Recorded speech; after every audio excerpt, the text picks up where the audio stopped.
Thank you so much for the raid, Alphaton! Thank you. Hi, Box! Oh my gosh, Box, it's been forever. And you came back on my birthday. Wow. Thank you! Thank you for the birthday wishes. It's my birthday today. I'm 1 year older and that makes me sad because I'm aging my life away. Yeah. Sorry I haven't been streaming. Oh my god, I took like so many days off because I was busy doing stuff, and now my internet's been really weird, and I hope that it doesn't disconnect today, but it's been like right before I stream, it like has the weirdest hiccups. It says that it's at full bars, like my Wi-Fi is completely fine, but then nothing loads. So it's like, are you sure? I came back when they needed me most. It's true. I hope you've been well, Boxed. I've seen Joshy a few times, but not very many. Also, I have water today because I took a sip out of something that I thought was a new ginger ale, but actually it was an old ginger ale can, and it was kind of like almost fermented, and it was really gross. And so I'm hoping that if I drink water, it'll like cleanse me.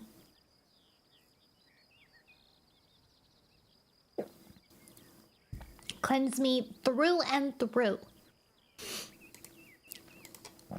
So, guys, in the next couple days...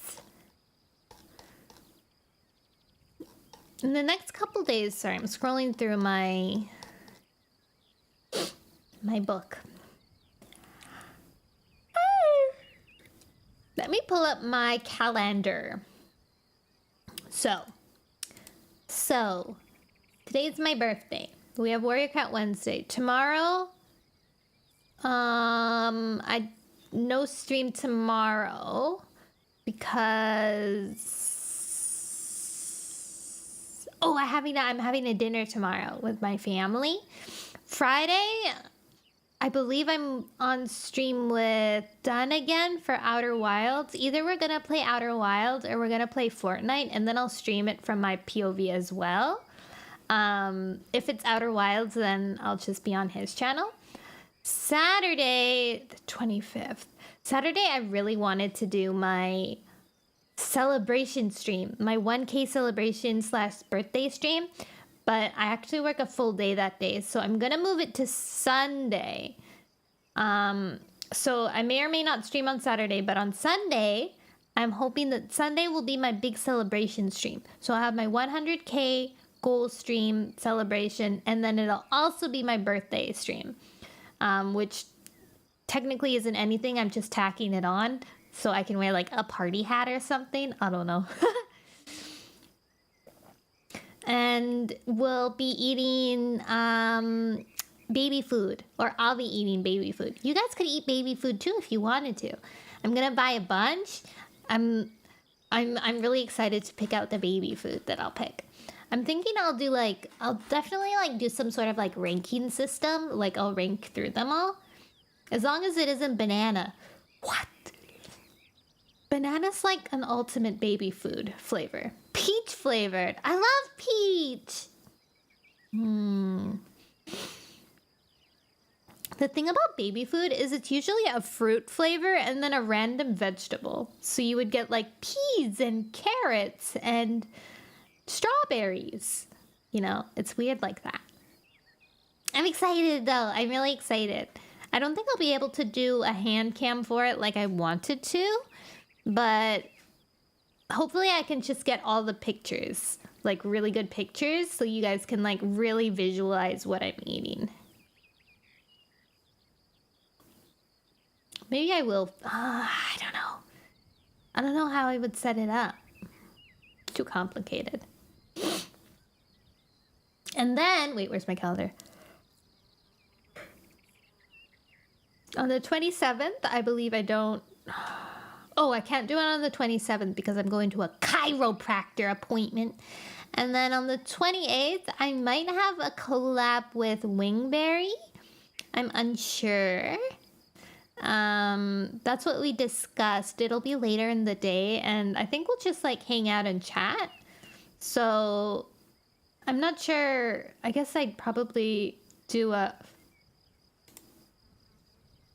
I just got an invoice.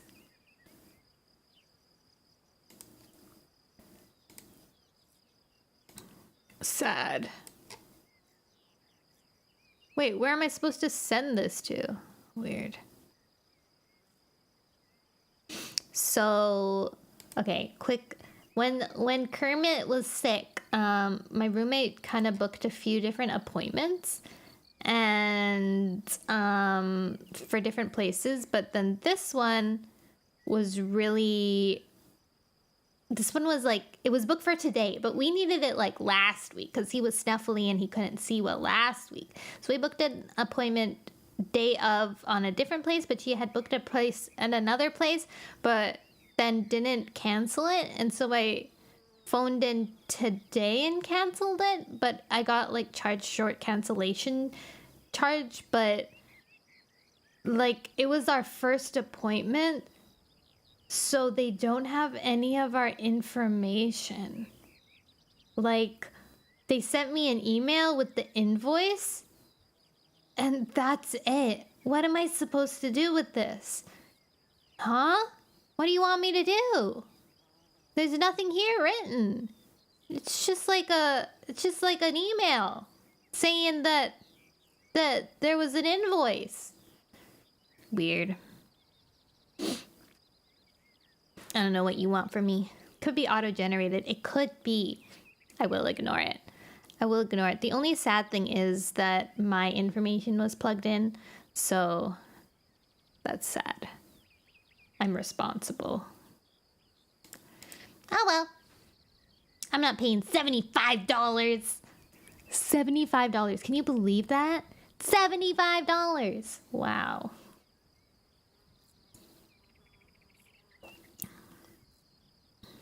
Money doesn't grow on trees. And they sent me a reminder yesterday night after they had closed.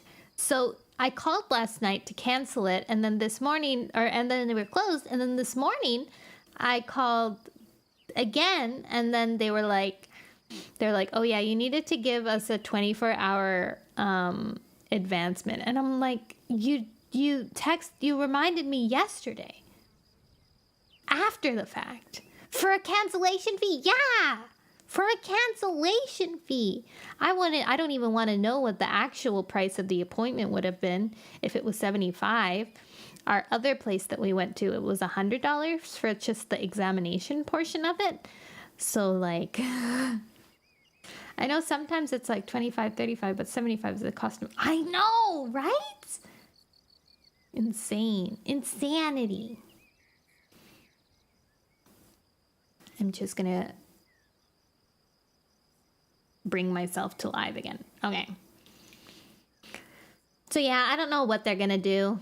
I guess they have our address so they can send us a bill or something, but other than that, there's no instructions, so I'm not doing anything. Technically, we aren't even a customer of them yet. And what sucks is that even though vets are expensive, the staff is still underpaid. Oh no. I was trying, like, it was such a awkward phone call because she was telling me, she's like, so you're gonna have a cancellation fee. A short, like a cancellation fee. And I was like, okay. And then she was like, yeah, because you didn't call 24 hours before. And then I was like, okay. And then she was like, so it's gonna be $75. And I was like, okay. And then she was like, she kept on like reiterating herself, like, yeah, like, I'm sorry, it's part of like the policy and stuff. And all what I said was okay. I just kept on saying, okay. Because what else am I supposed to say? I think she didn't know what to say because I was just saying, okay, like I wasn't complaining, but I wasn't happy about it either. I wasn't like jumping to my feet like, oh yeah, I understand, that's fine. And I wasn't like getting mad at her. I was just saying, okay. I felt kind of bad, but at the same time I was like, It's my birthday. I don't want to deal with this. I'm petty. I just send them. Send me to the.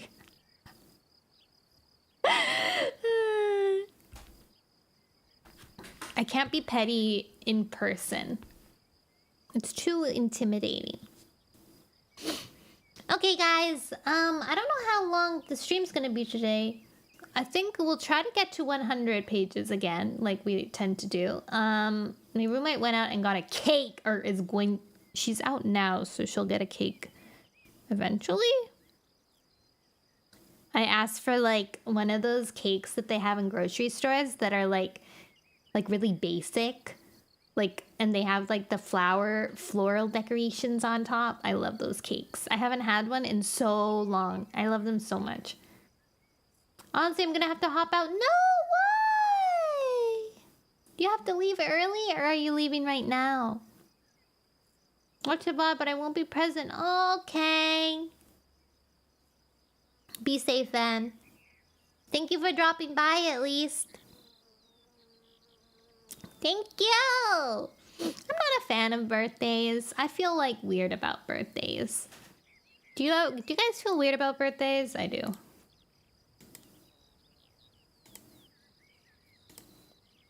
Leaving now. I have stuff prepared for Turkey Day. Oh yeah, Turkey Day. I forgot about that. Tomorrow's Turkey Day. Thank you for the biddies. Whoa, what the heck? Look, it's pinning it now. It's saying that ruler of pride. Whoa, no smells. It's pinned. Crazy. But I'm oldish though. Yeah, I think it's because in my youth, I didn't like acknowledging it. Ah! Like popcorn and butter. I love popcorn and butter. Wait, I do smell like popcorn and butter. Croissant. Wait, why didn't Phil get one? I only see Phil and... No, I only see Pride. No smells like popcorn and butter. Where's the... Where the heck is Phil's? What's Pride up to? Croissant.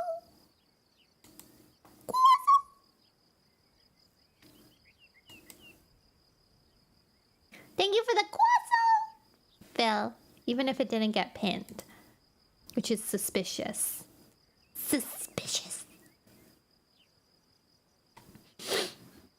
I don't know what Pride's up to, but it's pretty cool. Okay. Let us begin summary reading. As usual, at the start of my books, I don't summarize them because the books do a pretty good job at summarizing what happened in the previous book and in the past. Puppy! Thank you for the croissant! And the hype train! It's a teeny little hype train. We're going on a hype train. I can't see. It didn't pin Pappy's either. Pride, what the heck did you do? How did you do that? Oh, Phil! Thank you for the gifted. They pop 11 pop cups. Wow, you're making so many popcorn. Thank you. Turned on the popcorn machine and popped up some pop cups. Who got one? Nini the Neko got one. Light Halo Storm. I wonder how they do the randomizer. Is it really just randomized? Or does it prioritize people in the chat? These are questions. I'm just stalling getting back to Rain World suffering. Rain World! How are you liking it? How far are you? Or where are you? Where are you? Because I don't know how... I've beat the game and I still don't know how to differentiate. You're super intrigued? Yeah! Isn't it fun seeing all the cool guys? The leg? Oh, like the body? I know what you're talking about, I think. Like you keep on climbing up higher, right? Mm-hmm. The leg is hard. It's hard. Lots and lots of climbing. It is spooky. It's fun. Have you seen the spiders? The spiders really scared me. I got a little more confident as I played, but it's still... Oh, the dark place was real rough. Have you met Moon? Have you met Moon? Did you eat one of Moon's neurons? I did.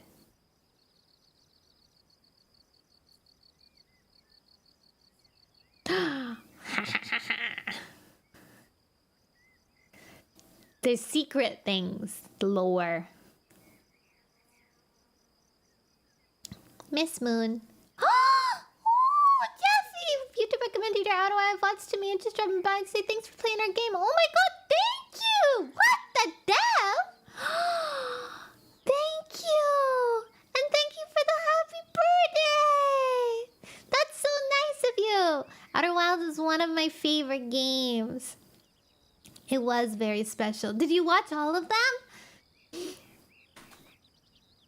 I'm like, I just keep reading things now. Like, I just need to read everything. Not yet, no. There's a lot. There is a lot, you're right. Warrior Wednesday! There is a lot. I took a long time figuring things out, but I think at a certain point of that game, I kind of knew what I had to do, but I was hoping that I could find other things to do to just, like, keep the game going. Because I didn't want it to end. I wanted to absorb all the information. And happy birthday, thank you! You gotta make that video essay. That's right, I did want to make... Bam! Thank you! Bam, that's so nice of you! Thank you! Oh my god, you got Kaito? You gave Kaito a gifted sub? Oh my god, how the tables have tabled. Thank you guys. You're so sweet. Level 3 completed. We got lots of goodies. Monkey Oasis. That's a cool name. Caramelista. It's my birthday and it's an Outer Wilds day. Thank you.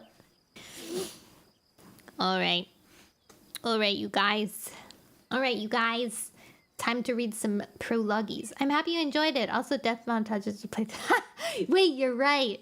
I should do that. Oh my gosh, for my first... I don't know if you got very far in the first VOD, but when I first entered the ship, I didn't know how to start it. So I pressed the eject button, and then I plummeted myself off the launch pad and then got stuck in a tree.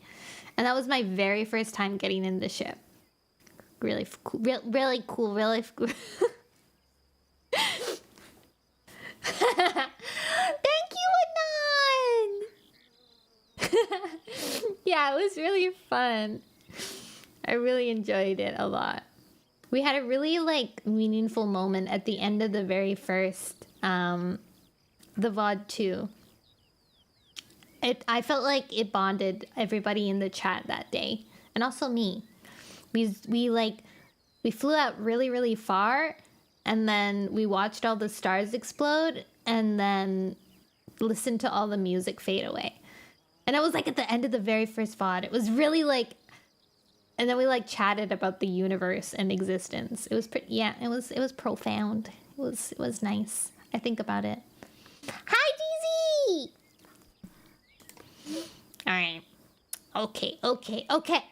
We gotta get to the business. The business. Thank you again so much for all the gifted and the croissant biddies. And thank you for dropping by, Jeffy. That's such a happy surprise. What a good birthday present. I'll follow your game to the ends of the universe. Okay, so we're reading Warrior Cat's Twilight today. This is the 5th book? Yes, the 5th book of the 2nd series. Yes. There's a prologue for this one. Sometimes they don't get prologues. All right.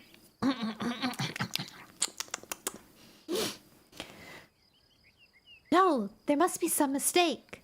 The cat looked up from where it crouched by the water's edge, its fur glowing in the moonlight. There's still so much I have to do. A broad-faced cat with blue-gray fur padded around the pool, her eyes soft with sympathy. I'm sorry, she meowed. I know you expected many more moons with your clanmates before coming to join us. The crouching cat looked down into the water. The moon's reflection trembled like a floating leaf, and the surface of the pool glimmered with starlight cast by the countless shining shapes that lined the hollow. For a moment, the only sound was the waterfall that splashed down to the steepest part of the rocks. The cats of StarClan waited in watchful silence, as if each one shared the grief of the cat at the water's edge. You have served your clan more faithfully than some cats manage in a long lifetime, the blue-furred cat went on. It must seem very unfair that you should have to leave them. The crouching cat raised luminous eyes to face the starry warrior. Blue Star, I know this isn't your fault. There's no need to apologize. Blue Star twitched her tail. Of course there is. You should know how much your clan owes to you. Who is this? All the clans. A black and white Tom with a long tail rose to his paws and padded around the edge of the pool to stand beside Blue Star. StarClan too. None of us would have found our new home without your help. Who is this? He dipped his head in the gesture of respect, and the starlight on the surface of the pool wavered. The cat blinked at him. Thank you, Tallstar. I've made mistakes, but I've always tried to do what I believe in.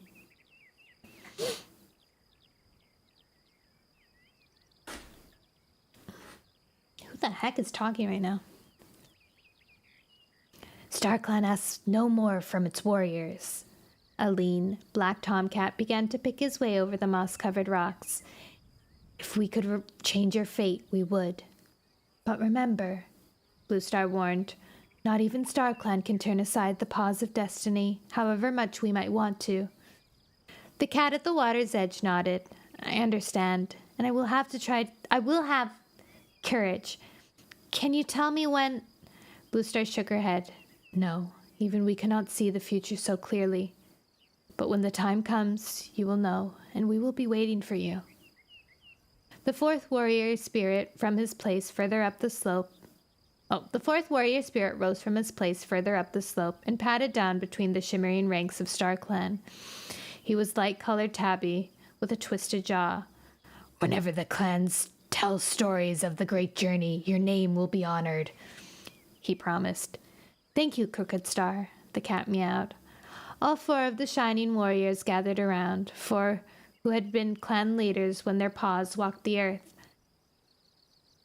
Know that the strength of StarClan will be with you, Blue Star meowed. We will not leave you to face this alone.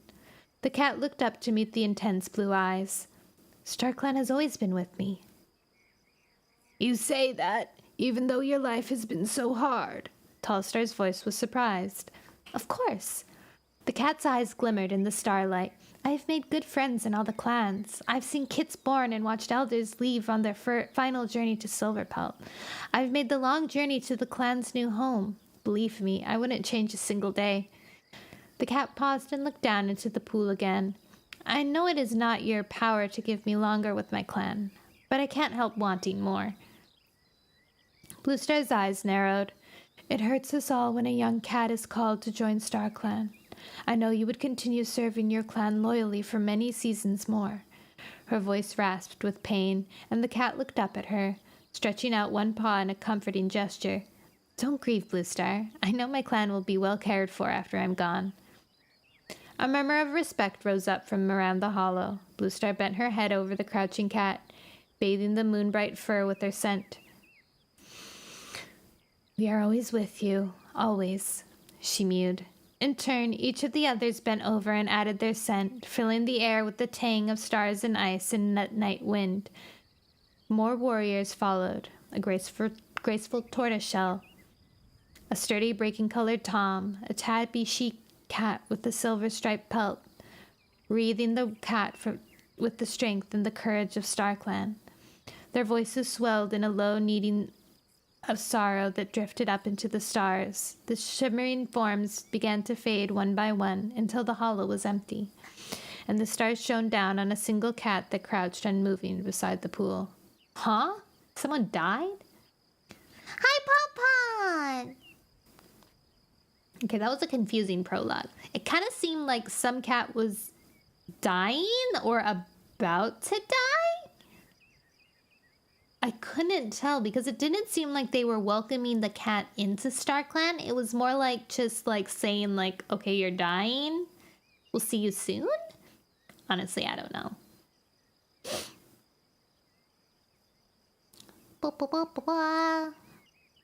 Chapter 1. Also, sorry, I'm stuttering. I have to get used to reading again. Some weeks I can like jump back on it really well, and then other weeks I'm like, wow, I've never read in my entire life. Little cats old enough to catch their own prey join here beneath the high ledge for a clan meeting. Squirrelflight woke with a start as the ThunderClan leader's yowl rang across the stone hollow. Cloudtail was already pushing his way out through the thorny branches that screened the warrior's den. His mate, Brightheart, uncurled herself from their mossy nest and followed him. "What does Firestar want now?" Dustfelt muttered, pulling himself stiffly to his paws and shaking scraps of moss from his fur. With an irritated flick of his ears, he thrust his way into the open after his clanmates. Stretching her jaws in a yawn, Squirrelflight sat up and gave herself a quick grooming. Dustpelt's temper was even shorter than usual this morning. Squirrelflight could see from his awkward movements that the wound he'd received in the battle against Mudclaw was still painful. Most of the ThunderClan cats still bore the rebels' claw marks. Squirrelflight's side stung from a wound of her own, and she drew her tongue over it in rapid, soothing strokes. Mudclaw had been the deputy of WindClan until the clans arrived in their new territory around the lake. The previous leader, Tallstar, had appointed One Whisker to succeed him instead, just a few moments before he died. Furious, Mudclaw had led a rebellion against One Whisker before he had the chance to receive his 9 lives from StarClan, and Hawkfrost of WiverClan helped him. Squirrelflight felt a surge of anger as she remembered how Brambleclaw still insisted on trusting his half-brother, even after he had seen that Hawkfrost was up to his ears in Mudclaw's treachery. Thanks, StarClan, Squirrelflight thought. The ThunderClan had discovered the plot in time and had joined the battle against Mudclaw and his supporters. StarClan had proven who the true leader was when lightning struck a tree that fell on Mudclaw and killed him. Bruh's dead. Giving a last lick of her dark ginger fur, Squirrelflight slid through the branches and padded into the clearing, shivering in the cold air. The pale sun of Leafbear was just showing above the trees around the stone hollow where Thunderclad had settled at the end of their long journey. Wind rattled in the bare branches, but down here all was still. The air smelt crisp and frost still edged the grass and bushes with white. Yet Squirrelflight could pick up a faint hint of growing things that told her New Leaf could not be far away. Digging her claws into the earth, she stretched luxuriously. Her father, Firestar, was seated on the high ledge outside his den, about halfway up the cliff. His flame-colored pelt gleamed in the slanted rays of sun, and his green eyes shone proudly as his gaze swept across his clan. Squirrelflight guessed he wouldn't look so confident if he needed to warn them about more trouble. The cats gathered in the clearing below him. Mousefur and Goldenflower emerged one after the other from the Elder's den. Goldenflower was guiding Blind Longtail behind her, the tip of her tail resting on his shoulders. "Hi." Squirrelflight's sister Leafpool padded up and touched noses with her. "How are those scratches? Do you need some more marigold?" "No, I'm fine, thanks." Leafpool and her mentor, Cinderpelt, the ThunderClan medicine cat, had been busy ever since the battle, finding the right herbs and treating the cat's wounds.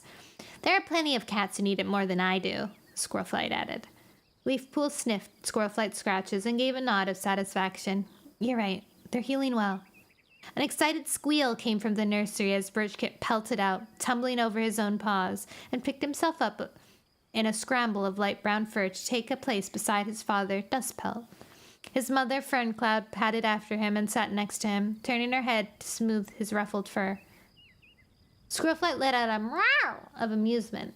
Her gaze drifted past them to the tunnel through the thorn barrier at the entrance to the camp. She felt the muscles in her shoulder tense. It looked like the Dawn Patrol had just returned. Brambleclaw was padding out of the tunnel, followed by Sandstorm and Rainwhisker.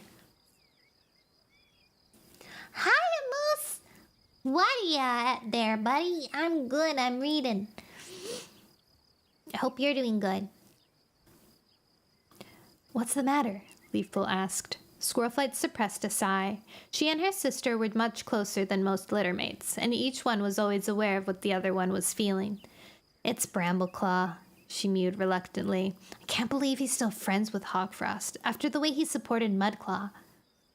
Many cats supported Mudclaw, Leafpool pointed out. They did it because they truly believed One Whisker wasn't the right cat to lead WindClan.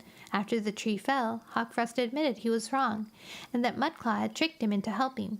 One Whisker had already forgiven him, and the other cats who fought against him. That is the funniest paragraph of dialogue I have ever read. Like, she was just, like, summarizing everything that happened, like, through dialogue. That's so funny. Hi, Mika. Squirrelflight lashed her tail. Hawkfrost lied! He was part of Mudclaw's plot all along. I heard what Mudclaw said before he died. Hawkfrost was trying to become powerful enough to take over RiverClan. Leafpool's troubled gaze seemed to pierce Squirrelflight's fur. You have no proof of that, Squirrelflight. Why should we believe Mudclaw over Hawkfrost? Are you sure you're not judging Hawkfrost because of who his father was? Squirrelflight opened her jaws for a swift retort, but there was nothing she could say. Remember, Tigerstar was Brambleclaw's father too, Leafpool went on. He may have been a murderous traitor. But that doesn't mean his sons have to follow his paw steps. I don't trust Hawkfrost any more than you do, but we can't assume he's as evil as his father without any proof. And even if Hawkfrost is dangerous, it doesn't mean that Brambleclaw has to be like him, or like Tigerstar. Squirrelflight twitched her tail uneasily. I guess you're right. The three tabby toms were tangled together like the tendrils in a bramble thicket, and she wondered if either of Tigerstar's sons could ever be free from their father's treacherous legacy. It's just, Brambleclaw won't listen to a word I say. He cares about Hawkfrost more than he cares about me. I don't understand why he would take Hawkfrost's word over mine. Hawkfrost is his brother, Leafpool reminded her. Her amber gaze was warm and sympathetic. Don't you think you should judge Brambleclaw by what he does now instead of what his father did? Or what you're afraid he might do in the future? Sorry, I'm just like hearing something in the other room. Okay, I thought it was something bad, but I think it's okay.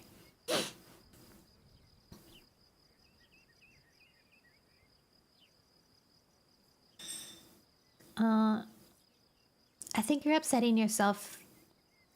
Oh wait, no. Where was I? Do you think I'm being unfair? Squirrelflight asked. On the journey to the Sundrown Place, where StarClan sent them to learn about the danger threatening all the clans, she had trusted Brambleclaw with her life.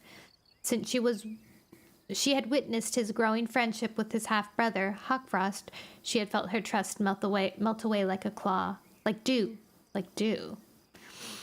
I think you're upsetting yourself for no reason, Leafpool replied. I'm not upset, Squirrelflight couldn't bear to admit, even to her sister, the ache inside her when she thought of what she had lost. I'm worried about the clan, that's all. If Brambleclaw wants to go off with Hawkfrost, it's none of my concern, she growled. Leafpool rested the tip of her tail on her sister's shoulder. Don't pretend that you don't care, she meowed, especially not to me. Her voice was light, but her eyes were still serious. Hi, Squirrelflight. Ashford joined them before Squirrelflight could reply. The great tomcat gestured to her with his tail. Come sit by me. Squirrelflight patted to his side, noticing that his dark blue eyes gleamed as she joined him. Leafpool followed and gave her ear a quick lick. Try not to worry, she murmured. Everything will be all right. She gave Ashfur a friendly nod before padding over to sit with Cinderpelt beneath the high ledge. McPloof, someone give me a sub? Yeah, someone. It could have been Phil or it could have been Bimstar. They were being very nice. Or an anonymous. Phil did. Congrats. It's a birthday present to you as well. Out of the corner of her eye, Squirrelflight saw Brambleclaw take a few steps towards her. The uncertain look in his eyes darkened when she settled down next to Ashfur, and he veered abruptly. He veered abruptly away to sit beside Brakenfur and Sorreltail. Squirrelflight's fur tingled. She couldn't tell if it was from relief or disappointment. As Firestar began to speak, she stared straight ahead, feeling Brambleclaw's amber gaze burning into her fur. Cats of ThunderClan, 3 sunrises have passed since the battle with Mudclaw, he meowed. 2 dead warriors still lie outside our camp. Now that we have rested, they must be returned to Shadowclan. Oh my god, they left the dead bodies outside the camp? A shiver passed through Squirrelflight's pelt. She had discovered the stone hollow by falling into it when she and 4 other cats had first explored the forest. It was pure luck that the part of the cliff where she had slipped over had been too low for the fall to hurt her. But during the battle, 2 fleeing ShadowClan cats hurled over the precipice at its highest point and broke their necks in the clearing below. Do you think ShadowClan will want them? Cloudtail meowed. They were helping that traitor Mudclaw after all. It's not for us to decide another clan's loyalty to its warriors, Firestar warned. Mudclaw was no ordinary traitor. Even cats from other clans believed he was the true leader of WindClan.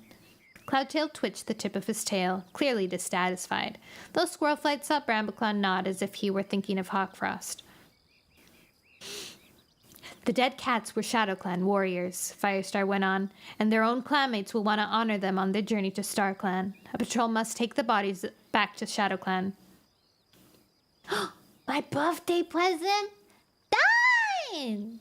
Hi! Where, on Twitter? I mean, on Discord?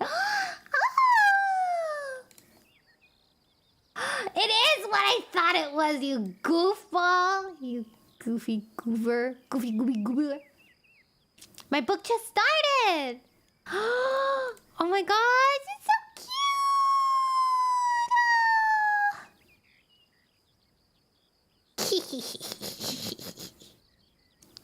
I wonder who's the artist? Link me the artist. I could tell by your funny little icon because of the clown noses. We're villains! Oh my gosh. Guys, you don't get to see it yet. You'll see it when it's done. When it's done.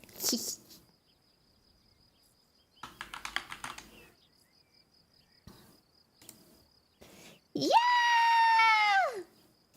It's really cute. It's when I first met Dunn, I was drawing sketches of some of the friends that were in the group that we were all in. And the first sketch I drew of Dunn was of me and him, and I'm kind of like leaning on his shoulders. Their name is Lynx. What a cute name. Lynx, Lynx, Lynx.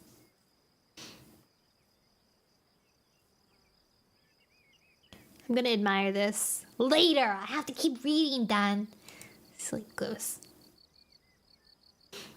Okay, I'm gonna keep reading. I'm gonna admire this in a bit. Send me their Twitter. Send it to me. Send it to me. Where the heck was I?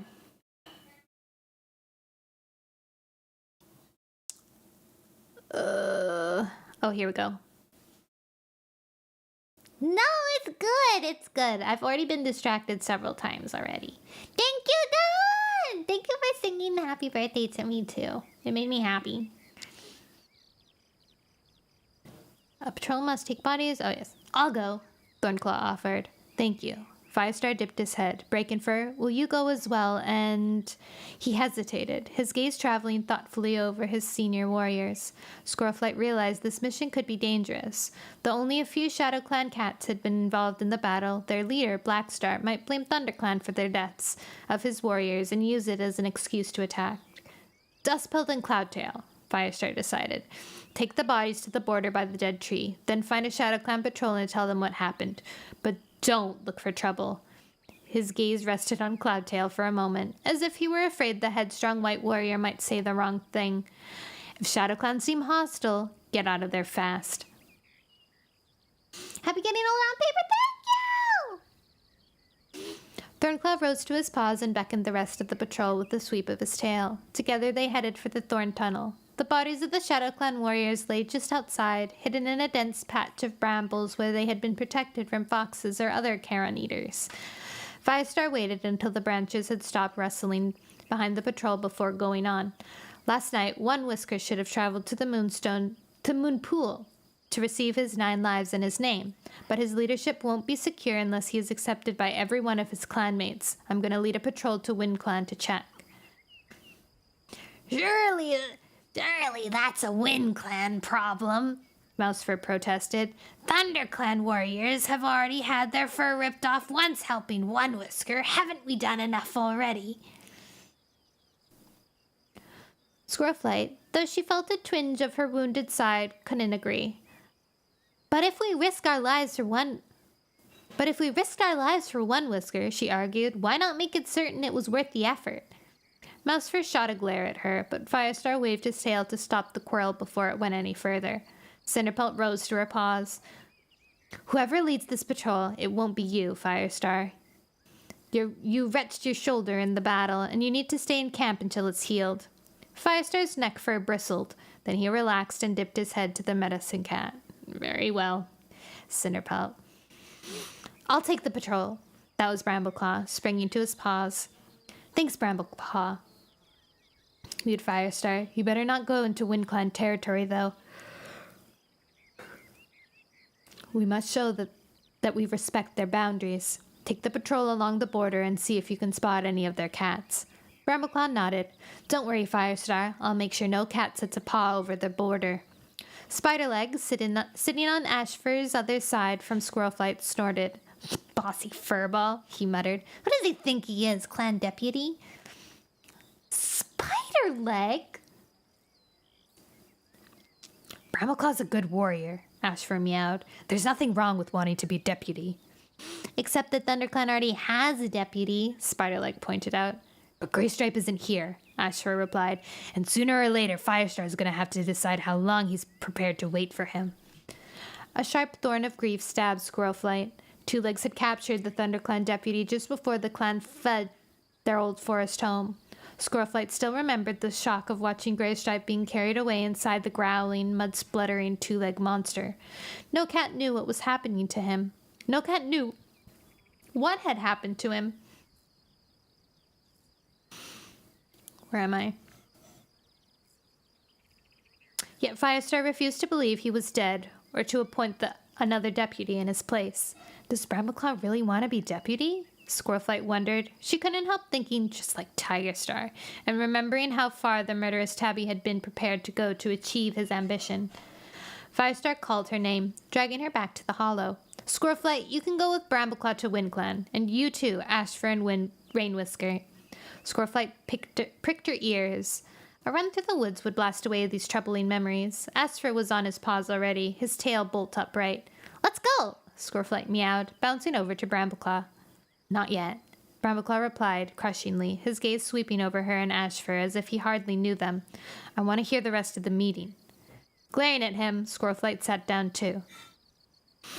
We need hunting patrols too, meowed Firestar. Sandstorm, can you organize those? Of course. Sandstorm looked up from where she sat at the bottom of the cliff. But there's one thing I want to say before we end this meeting. She paused, and Firestar gestured with his tail for her to continue. ThunderClan has only one apprentice now. It's hard to get all the duties done. Sorreltail's brother, Sootfur, twitched his tail. Yes, I'm fed up with fetching moss for bedding. It's not proper warrior job, he complained. He hadn't been a warrior for long, and obviously he hoped he'd finished with apprentice duties for forever once Firestar had given him his new name. That's too bad. Firestar's voice was firm as he stared at the young warrior. You can't expect one apprentice to do it all. White Paw works her paws off, put in Mousefur. She deserves a bit of help. White Paw, the only remaining apprentice, ducked her head and scuffled her forepaws. Squirrelflight could see she had unexpected praise from the wiry brown elder, whose tongue was as sharp as her claws. I'll help. Birchkit bounced up excitedly. I'm old enough to be an apprentice. No, you're not, his mother, Ferncloud, told him gently. Not for another moon. I'm afraid your mother's right, Birchkit, meowed Firestar, but don't worry, your time will come, and there'll be plenty of you to do. Sandstorm, will you sort out the duties in the meantime so no cat does more than their fair share? The ginger she-cat dipped her head in agreement. I will, and I'll make sure Whitepaw has enough time to train with her mentor as well. That's another thing, she added. With no apprentices to train, we aren't practicing our warrior skills as much as we used to. If there's another battle, we could have problems. There's not gonna be another battle, Spiderleg meowed. Mudclaw's dead, so where's the threat? Yeah, we've got enough to do, Sootfur muttered. And Mudclaw's the only cat who's ever caused problems? Mousefur asked scathingly, with a contemptuous twitch of her whiskers. When you've lived as long as I have, you'll know there's always some kind of threat. Exactly, Mousefur, Firestar mewed. The 4 clans are drawing apart again, and sooner or later we'll find that we have no choice but to fight. We need one cat to be responsible for keeping up our battle skills. Ashfur opened his jaws to volunteer, but before he could speak, Brambleclaw cut in. I can do that, Firestar. Squirrelflight's fur prickled. The clan deputy would normally do this kind of job. It looked as if Brambleclaw really was trying to take Greystripe's place. Starting tomorrow, I can spare with 2 or 3 cats every morning, the tabby warrior went on. Ashfur, I'll start with you and Spiderleg. Ashfur's blue eyes narrowed. Claw sheath? Brambleclaw's gaze met his. Claw sheath, but that's all. We're not kits play fighting. Ashfur never said we were. Squirrelflight sprang up, her fur bristling along her spine. I'll fight with you and see if you think I'm playing. Brambleclaw blinked at her.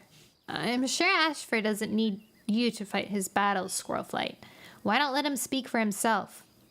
Squirrelflight ignored Ashfur's tail, laid warningly on her shoulder. She was too furious to remember she was in the middle of a clan meeting.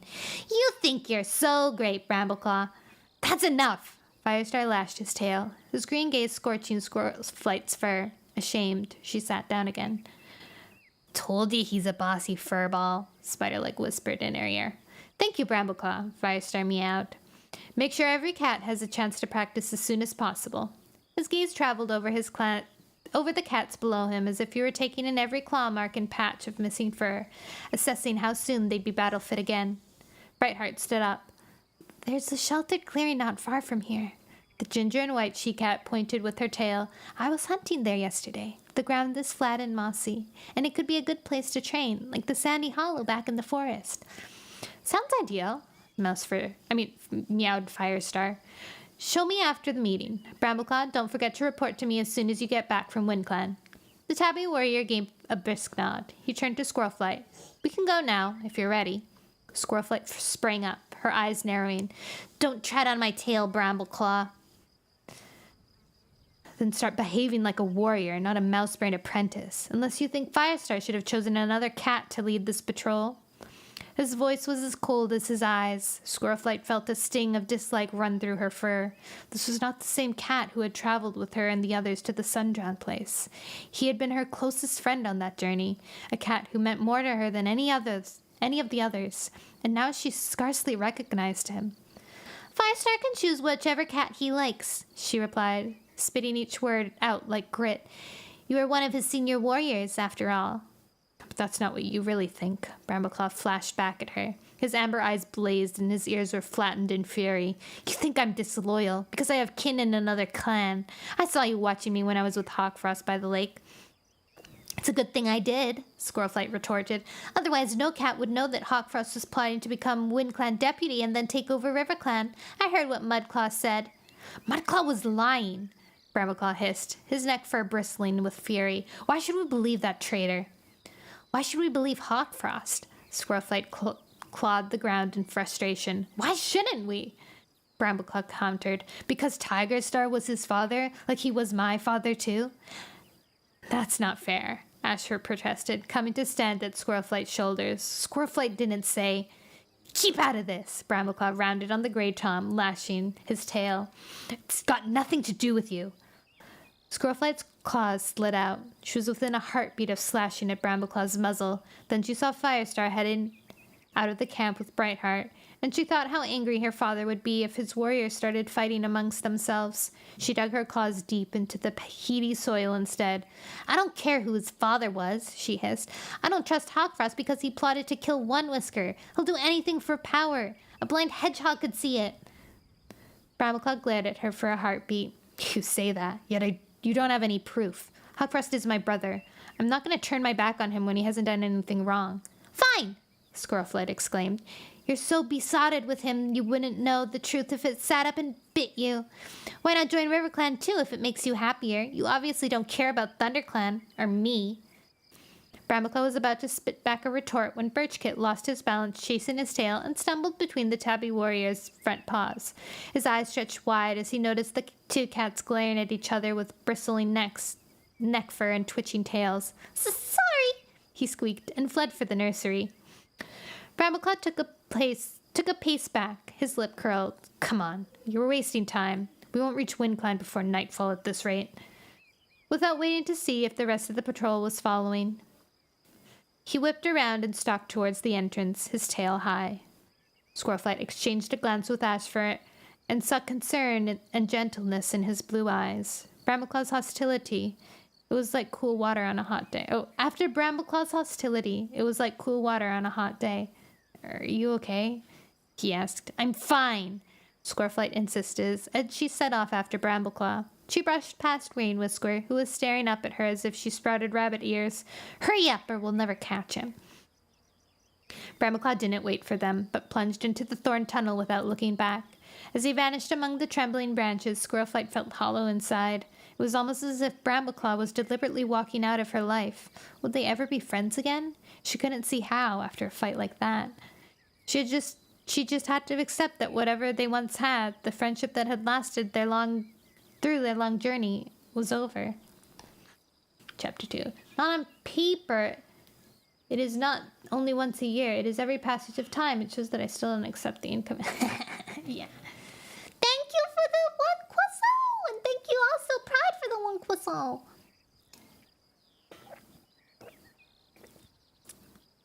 I'm very stumbly reading today, but it's alright. It's alright. It's all for fun. I also hope that I haven't been lagging at all. It says I've dropped 129 frames, so I'm guessing there was a little bit of an interruption, but oh well. Chapter 2. It was the first time Squirrelflight had left the camp since the battle with Mudclaw, and she found herself enjoying the feel of wind in her fur and the crackle of leaves under paw. Here and there, she glimpsed early signs of new leaf, a pale, snowy drop scattered under a tree, and a single early clotsfoot flower like a splash of sunlight against a mossy green trunk. Squirrelflight reminded herself to tell her sister Leafpool where it could be found. Clotsfoot was a great remedy for shortness of breath. Once they were well away from camp, Brambleclaw stopped. Why don't you two take the lead, he suggested, nodded to Ashfur and Rain Whisker. Let's see how well you know the territory. Sure. Hi, Gordon Freeman. The kitty cat bookie. Sure, Rain Whisker agreed enthusiastically, picking up the pace. But Ashfur gave the tabby warrior a hard stare before sliding through the break-in after Rain Whisker. Squirrelflight knew why. What did you say that for? She mewed crossly to Brambleclaw when they were alone. You're treating them as if they're your apprentices. Ashfur's older than you, don't forget. And I'm leading this patrol, Brambleclaw pointed out. If you don't like my orders, you'd better go back. Squirrelflight opened her mouth for a stingy reply, then closed it again. She didn't want to get dragged into yet another quarrel. Instead, she whisked past Brambleclaw and bounded around the edge of a clump of brambles, following the scent trail Rainwhisker and Ashfur had left. Ashfur must have heard her brushing through the break-in. He waited for her to catch up and slowed his pace to pad next to her. "The buds in the trees are swelling," he remarked, flicking his tail towards the branches of an oak. Not long now till New Leaf. "I can't wait," Squirrelflight mewed. "No more ice and snow, lots of prey." "The clan could do with some extra fresh kill," Ashfur agreed. "Talking of fresh kill, how about we hunt? Do you think Brambleclaw would mind?" "I don't give a mouse tail whether Brambleclaw minds or not," Squirrelflight hissed. She opened her jaws to taste the air. At first she thought she caught a trace of badger and wondered if she should mention it to Brambleclaw. Badgers were trouble, especially in their territory overlapping with the clans. But he was the last cat in the forest she wanted to speak to right now, and she guessed he wouldn't listen to anything she had to say anyways. She tasted the air again. The scent of squirrel flooded over her, and when she spotted the bushy-tailed creature stooped busily over a nut a few fox lengths ahead, she pushed the badger out to the back of her mind.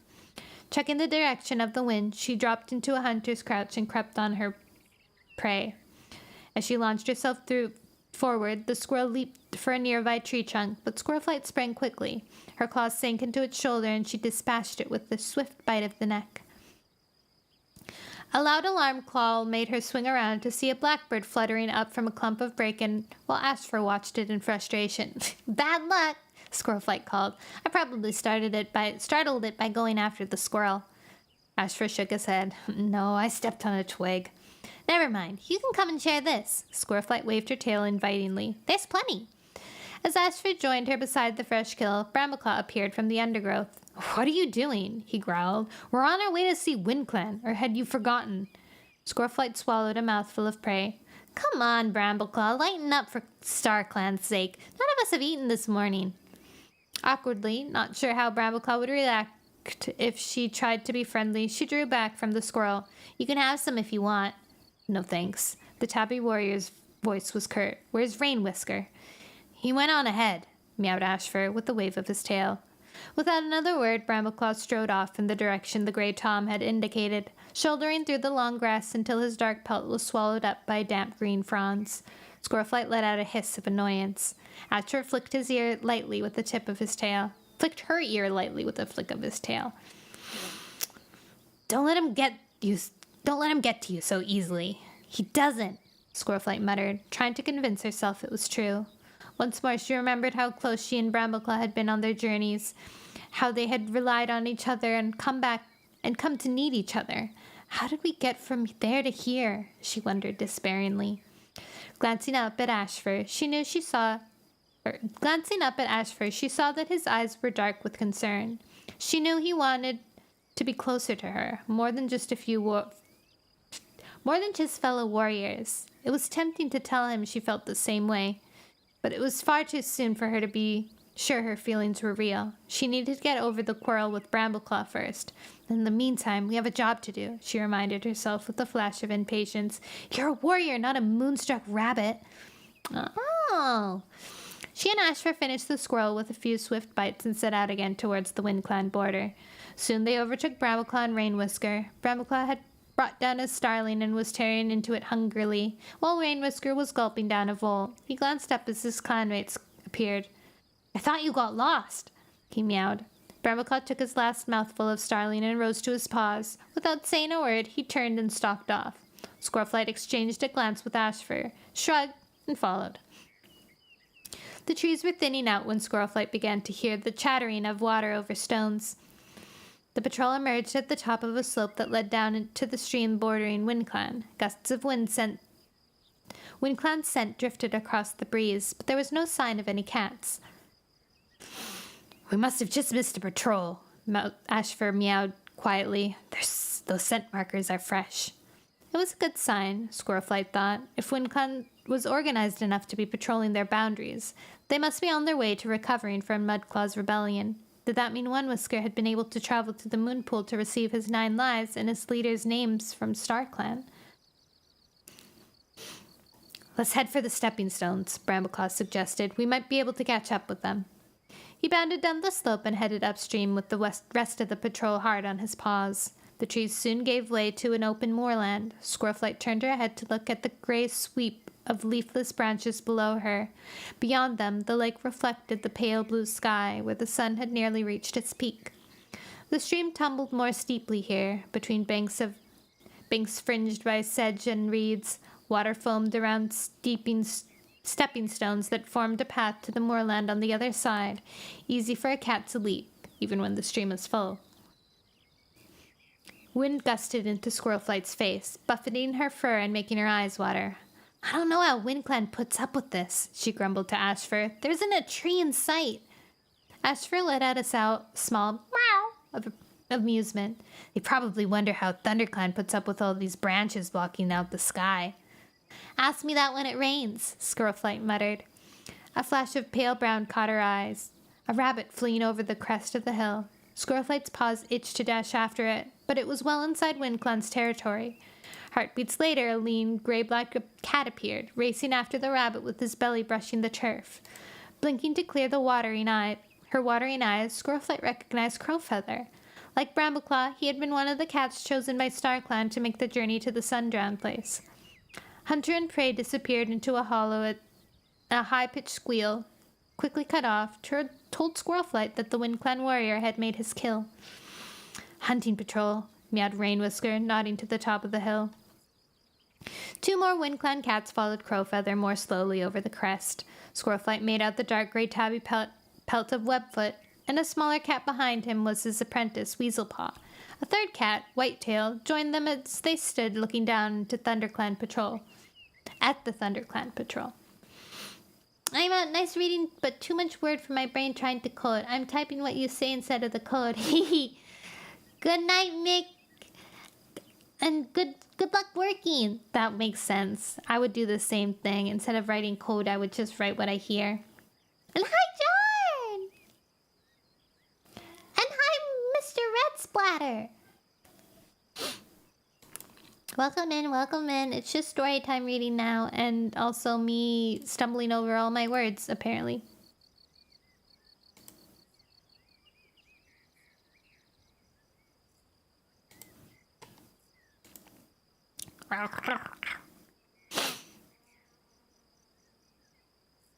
Brambleclaw called out, "We've brought a message from Firestar." Webfoot and Whitetail exchanged a glance, then Webfoot led the way down the slope until all 3 cats stood on the opposite side of the stream. What message? Webfoot demanded. Squirrelflight studied the WindClan warrior. He had been one of Mudclaw's fiercest supporters, and he still showed marks of the battle in a torn ear and a patch of fur missing from one shoulder. But One Whisker must have decided to trust him again, if he had been put in charge of this patrol. Brambleclaw dipped his head in greeting. Firestar sent us to make sure everything's okay, he mewed. He asked us to check that One Whisker had made his journey to the moon pool. 1 star, Whitetail corrected him. Squirrelflight's belly lurched. Calling the clan leader by his ordinary warrior name had been a really bad mistake, as if Brambleclaw didn't expect him to have received his new name from StarClan. Sorry, 1 star. Brambleclaw twitched one ear, but his voice remained steady. That's good news. Congratulate him for us, will you? Webfoot's eyes narrowed. Why did Firestar send you? Does he think StarClan wouldn't give 9 lives to One Whisker? Squirrelflight's eyes stretched wide. Had Webfoot forgotten that One Whisker might have been crow food by now if it wasn't for Firestar and ThunderClan? Brambleclaw blinked. He just wanted to be sure. Perhaps Firestar should concentrate on ThunderClan and let WindClan get on with their own lives, Webfoot suggested. One Whisker wouldn't be the leader if it wasn't for ThunderClan, Squirrelflight pointed out hotly. You know as well as any cat, Webfoot. You and Mudclaw, she broke off, choking on a mouthful of fur as Brambleclaw flicked his tail across her mouth. Webclaw's eyes burned. I wasn't the only cat to believe Mudclaw was our rightful leader, he snarled. But since StarClan killed him with a falling tree and gave 1 star his 9 lives and his name, I know I was wrong. If 1 star trusts him, he's got bees in his brain. Squirrelflight dropped back to mutter in Ashfur's ears. If I was 1 star, I'd watch my tail. To her relief, she spotted Crowfeather appear over the rim of the hollow, dragging the rabbit's body. Even though the Wind Clan warrior was as prickly as a holly bush, he wouldn't be as cold and suspicious as Webfoot among his old friends. Hi, Crowfeather, she meowed. Good catch. To her surprise, the Dark Warrior gave her a curt nod and glanced away without saying anything. He kept his jaws clamped on his fresh kill, his nostrils flaring. If that's all, Webfoot meowed, you can all go home. Don't tell us what to do in our own territory, Squirrelflight snapped. Leave it, Brambleclaw warned in a low growl. Squirrelflight knew that he was right. This was not the time to pick a fight, however hostile the Wind Clan cats were being. Webfoot and the other Warrior Clan warriors, the other Wind Clan warriors watched silently from their side of the stream as Brambleclaw turned and led his patrol back towards camp. Squirrelflight felt the Wind Clan cat's gaze prickling her pelt all the way down the hill. Hola, Price. I keep on thinking to call you Prince. ¿Cómo está? Good. I'm good. I hope you are good. Squirrelflight felt the Wind Clan's cat's gaze prickling her pelt all the way down the hill, and when she glanced back at the edge of the trees, the 4 cats were still there. She bounded forward, not stopping until she had put a thick bramble thicket between herself and Wind Clan. Thanks, Darklan! She skidded to a halt in the clearing and shook herself as if she had climbed out of icy water. I don't know what's got into them. Me neither, Rainwhisker agreed. I would have thought it was obvious, Brambleclaw meowed. Wind Clan don't want to be allied with ThunderClan anymore. Everything's different now. After all we did for them. Squirrelflight's frustration and anxiety spilled over into anger. She couldn't believe Brambleclaw was accepting Wind Clan's new hostility without question. I was a whisker from clawing Webfoot's ears off back there. It's a good thing you didn't, Brambleclaw pointed out dryly. There's more than one cat in ThunderClan who'd say that Firestar shouldn't interfere in another clan's business. Mouse dung! Does that mean you think Firestar should have done nothing and just let Mudclaw take over? Squirrelflight sprang forward, but before she could reach Brambleclaw, Ashfur pushed his way between them. There's no need for this, he meowed. Wind Clan probably want to prove they're strong again, now that they have a new leader. Give them time, they'll calm down. Do you see my question? No, do you have a novio? I don't know what a novio is. So, probably not.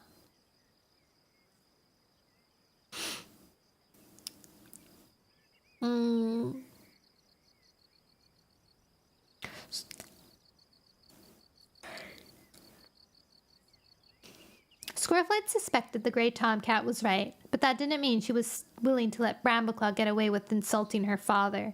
She forced her neck for her to flatten again, but she still quivered with fury as they set off towards the ThunderClan camp. Firestar will always want to help one star, she addressed back to Brambleclaw's head as he slipped through the patch of ferns ahead of her. They've been friends forever.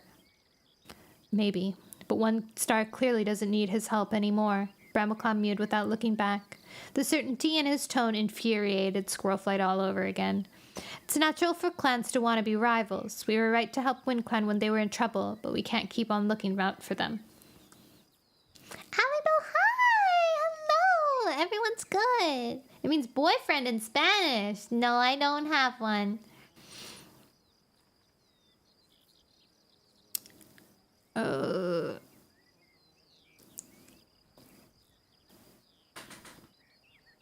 Very tired. My kitty cat is sleeping at my feet. She's very warm.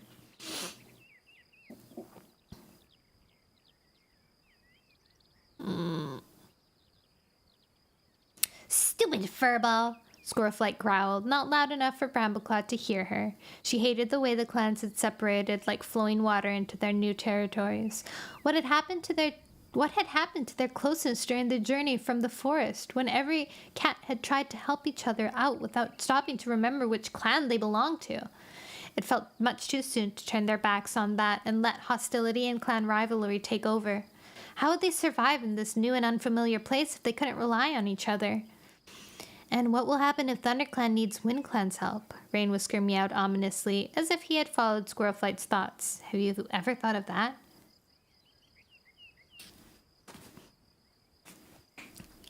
Yeah, I hope that you're well too, Allie.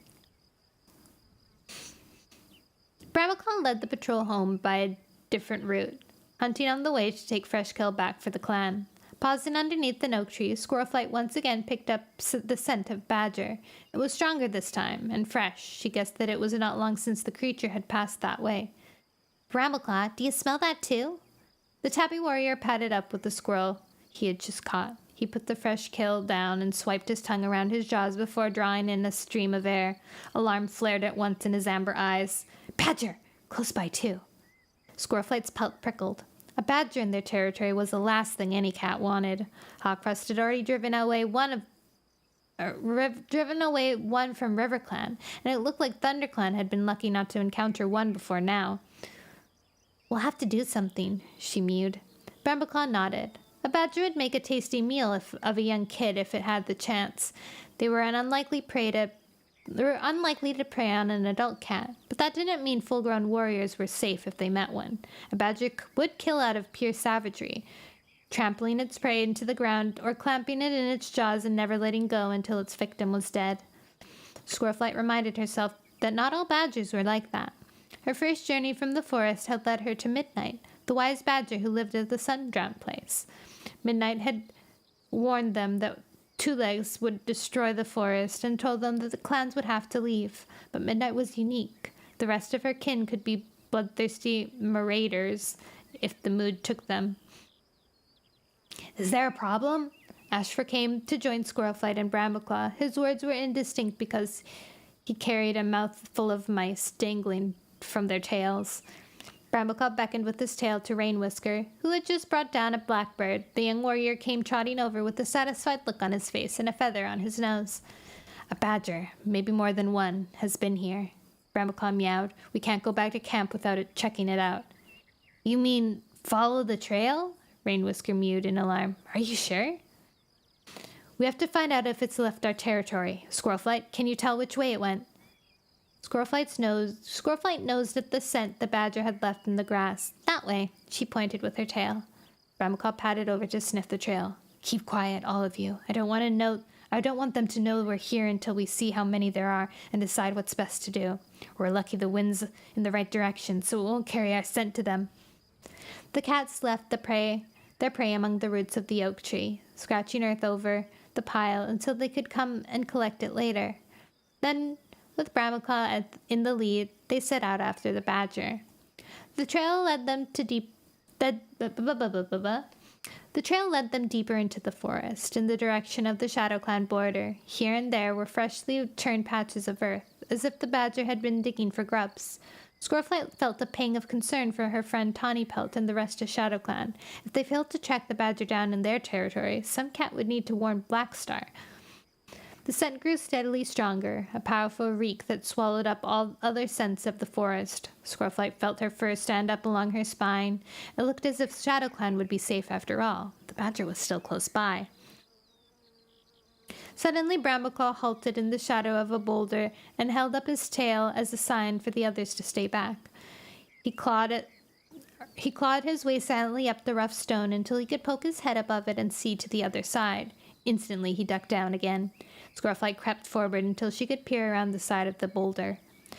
The ground on the other side was flat and pebbly, leading to a scattering of more smooth gray boulders. Between two of the rocks, there was a gaping hole flanked by piles of freshly dug earth. Squirrelflight almost sneezed in a harsh scent reached her from the damp soil, a mingled reek of badger and fox. The badger must be building a set in an old fox den, she thought. In front of the hole, 3 badger cubs scuffled about, making high-pitched, fretful noises as if they didn't like having to trek through the forest in daylight. Squirrelflight stared, her neck fur rising in horror. Then she slid back to join Ashfur and Rainwhisker in the shelter of a rock. There's a whole family of them, she hissed. Great Starkland, they'll be all over our territory in a couple of seasons. Ashfur looked puzzled. It's unusual for a badger to move with cubs. Maybe they were forced out of their old home, Rainwhisker suggested. Brambleclaw slid down from the top of the boulder and crouched down beside them. We can't do anything until we know how many adults there are, he meowed. We'll stay here and keep watch. Don't do anything unless I say so, okay? All 3 cats nodded, though Squirrelflight seethed at the way Brambleclaw was ordering them about like wet-eared apprentices. Badgers mostly come out at night, Brambleclaw went on. If they're in the set now, there's not much we can do. No cat is going in there. His amber eyes gaze rested on Squirrel Flight. I'm not stupid, she hissed. I didn't say you were, Brambleclaw retorted. But there are times when you do stupid things. Ashford took a breath as if he were going to leap to her defense, but she flicked her tail at him for silence. Really, it's not worth it, she muttered. If we find out there's just one full-grown badger with the cubs, we'll attack, Brambleclaw mewed. We can't let them settle in our territory. 4 of us should be able to cope with 1 badger. Hawkfrost managed to drive off 1, after all. This could even be the same badger. Squirrelflight's neck began to rise again at the mention of Brambleclaw's half-brother. It was bad enough that Brambleclaw refused to admit that Hawkfrost was untrustworthy, without having him held up as a model of courage and fighting skills as well. Hi, Naoki!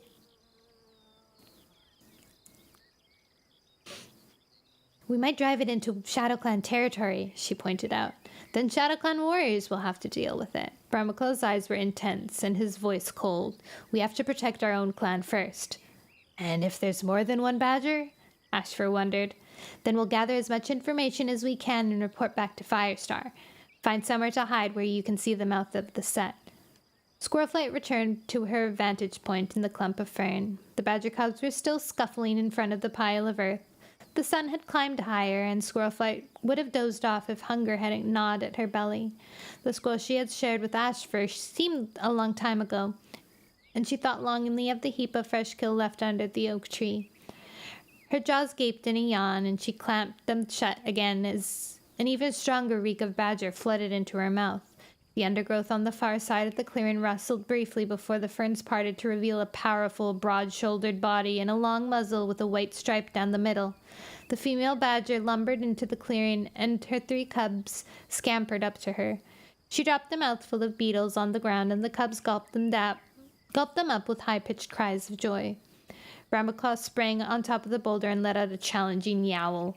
The female badger's head shot up, and she roared in defiance, showing 2 rows of sharp yellow teeth. Brambleclaw yowled again. Attack! He leapt from the boulder. Oh, thank you, Ghastly, for the raid! Oh my gosh! Dandelion, wishes brought to you. Oh my gosh, what is that? Double raid! Oh! Thank you, Azara! What's that? Kissing hot bunny boys and cat boys. Let's go, warrior cat!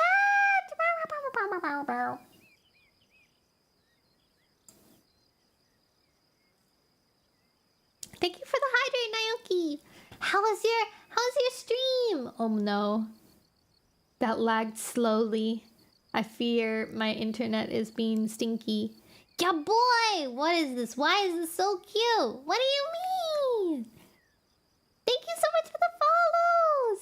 Happy birthday, thank you! Oh my god, Epic Sax guy. No!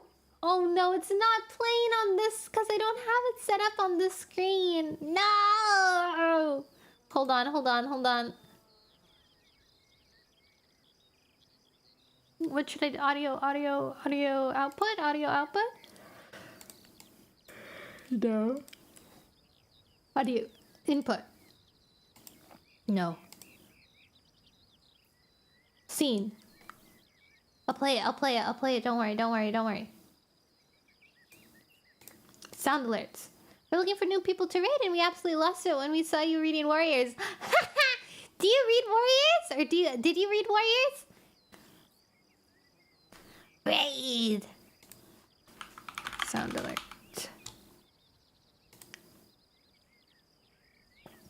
Thank you! Yes! Yahoo! A fellow cat enjoyer. That's why we got excited! Thank you so much for the follow! You guys are rating on my birthday too, so it's even wonderfuler. More wonderful. Wonderfuler. We've already read... we read the first series, and now we're on the second series. So we just started the 5th book today, but we're hoping to read through all of it. Okay, here we go. Replay this alert.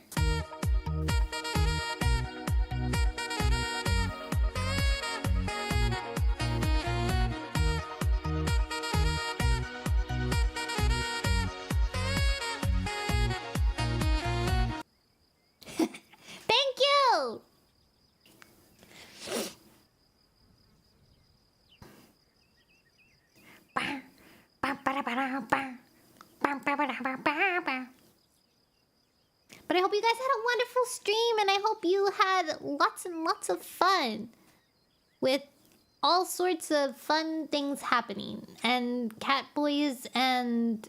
No, cat girls and bunny boys. We're in the middle of chapter 3 right now. I'm gonna keep on reading, but thank you guys so much for reading. My name is Noelle. I'm a variety streamer. I like to play nostalgic games and indie games, and every Wednesday I read Warrior Cats. It's Warrior Cat Wednesday. Oh my god, I misspelled Twilight in my title. Sad. There we go. You're so sweet, Radio Star. We'll be listening. Thank you! I hope you had a wonderful time. Okay, guys, now I can't mess up. I can't be stuttering now. We have a bigger audience. We've got some Warrior Cat fans here. Okay. Where were we? Oh, yes. Oh, you just came in at the action. Let's see.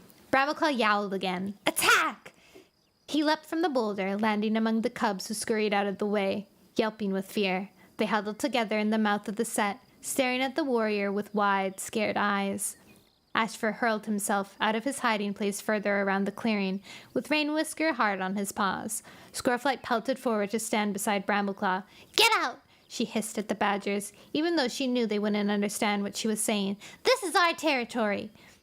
Brambleclaw lashed at the badger's muzzle with both forepaws. She reared backwards, swiping at him with massive claws, but Brambleclaw dodged the blow.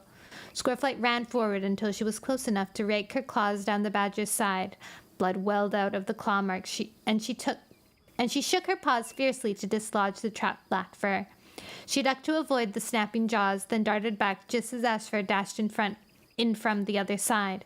The badger swung her head from side to side as if she couldn't decide which swift-moving target to attack first. This is easy, Squirrelflight thought. She's too slow and clumsy. She let out a screech of alarm as a massive white-furred paw slammed down less than a mouse length away from her haunches. If it had landed on her, it would have snapped her spine. Startled and shaking, she rolled out of range in a tangle of paws and tail. She wanted to run all the way back to the camp, but she knew she couldn't give up now. This ferocious creature could not be allowed to make a home in their territory, or no cat would be safe, from the youngest kits to the most battle-hardy warriors. She scrambled to her feet in time to see Brambleclaw swipe his claws down on the badger's shoulder. Leaping up, he tried to fasten his teeth in her throat, but the badger shook him off. He flew through the air, landed with a loud thump, and lay motionless. Squirrelflight raced over to his side, her belly churning in fear. But before she could reach him, he shook his head as if he were coming up out of deep water. Then he staggered to his paws. I'm all right, he rasped. Squirrelflight veered away to meet the badger head-on. Rearing up on her hind legs, she clawed the enemy's nose while the other paw slashed for the tiny bright eyes. Ashfur battered at the creature's haunches, angling his body to make room for Brambleclaw, who was biting down on the badger's hind paw. Rain Whisker had his front paws hooked in the badger's rough pelt while his teeth clamped down on her ear. The badger had had enough. Shaking off Brambleclaw and Rain Whisker, she let out a roar of fury and defeat and turned tail. Lumbering across to the mouth of the foxhole, she nudged her cubs to their paws and hurled them in front of her as they fled the clearing. And don't come back, Ashfur yowled. The badger wouldn't understand his words, but the meaning was plain enough. All four cats stood shoulder to shoulder while the badger's roars and high-pitched cries of the cubs faded away through the trees. Well fought, all of you, Brambleclaw panted. Let's hope that's the last we see of them. And that there aren't any more, Ashfur commented. Brambleclaw nodded. We'll fill in the hole and keep watch to make sure they don't come back. What, now? Squirrelflight protested. I'm worn out, and my belly is yowling. No, not now. We'll go back to camp and get a couple of other warriors to deal with the set. The regular patrols can keep an eye on after that. Thanks, Darklan, Squirrelflight sighed. Let's go and collect that fresh kill. The four cats limped back through the forest. Squirrelflight felt the sting of new wounds on top of her scratches from the battle against Mudclaw. I won't have any fur left at this rate, she muttered. Ashfur patted to her side and drew his tongue gently across a claw mark on her shoulder. You fought well, he murmured. So did you. Scoreflight could see how battered he was, with blood seeping from a patch on his hindquarters where his fur had been clawed off. She touched her nose to his ear. "I bet that badger wishes she'd never set foot on our territory," she mewed. She pictured the huge creature crashing through the undergrowth, with her cubs stumbling along behind. For a few heartbeats, she shared their fear, and a pang of sympathy pierced her. She knew what it was like to lose your home and have to travel far to find a new one. I hope she finds somewhere safe for her cubs, Scoreflight thought, but a long, long ways from ThunderClan. Chapter 3. More water drinking.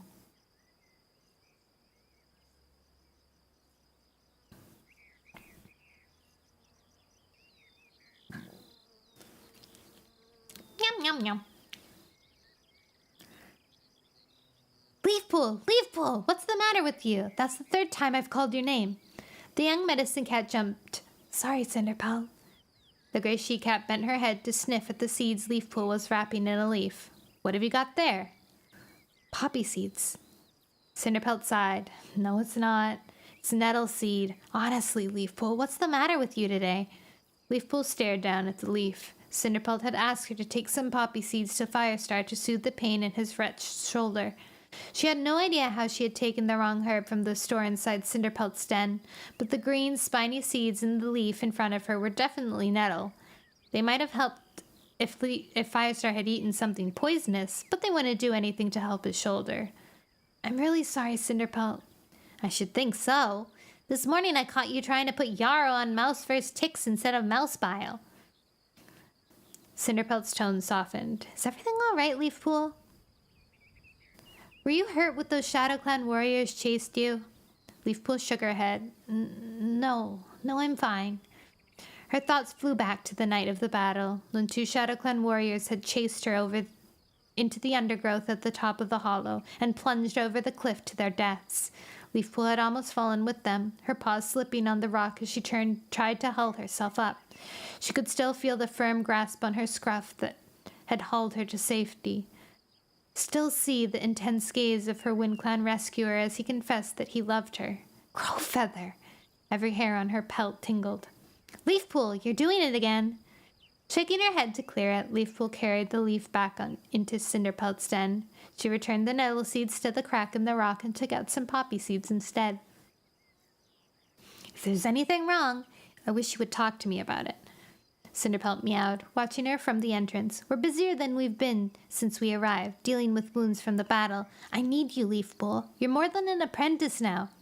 You should be able to carry out medicine cat duties on your own. I know. I'm sorry. But everything's fine, really. Of course it was. It was better than fine when Crowfeather loved her. Leafpool wrapped the correct seeds in the beech leaf and picked up the package to carry it to Firestar. She nodded to her mentor as she nudged her way through the curtain of brambles that led into camp. Part of her wanted to confide in Cinderpelt more than anything, but Leafpool knew she could never reveal her feelings for Crowfeather to any cat. Medicine cats were not supposed to fall in love. Cinderpelt had suspected a connection between Leafpool and the WindClan warrior before the clan split up into their new territories. But that was before Crowfeather told Leafpool that he loved her, before Leafpool had admitted her own feelings to herself. Now it would be even harder to hide what she felt from the wise medicine cat. She scrambled up the rocks that formed a tumbled pathway to the high ledge outside Firestar's den. Looking down into the clearing, she saw Dustpelt slipping into the nursery to visit Ferncloud at Birchkit. The patrol that had taken the bodies to ShadowClan must have returned peacefully. Firestar set her leaf packet down on the ledge outside the den. Firestar, she called. Come in. She slid through the narrow cleft for a couple of tail lengths until... Wait, what? She slid through the narrow cleft for a couple of tail lengths until it widened into a cave, dimly lit by the light that shone through the opening. Firestar was stretched on a bed of fern and moss at the far end. Thornclaw sat beside him. Firestar nodded a greeting to Leafpool and turned back to the golden brown tabby. So there was no trouble with ShadowClan. Thornclaw shook his head. We met Russet for leading a border patrol, and she fetched Blackstar. He said he knew nothing about his warriors supporting Mudclaw. Firestar shrugged, wincing at the twinge of pain from his shoulder. That could be true. Then his warriors took the bodies away to be buried, Thornclaw finished, and we came home. Well done, Thornclaw. I didn't want any trouble with ShadowClan.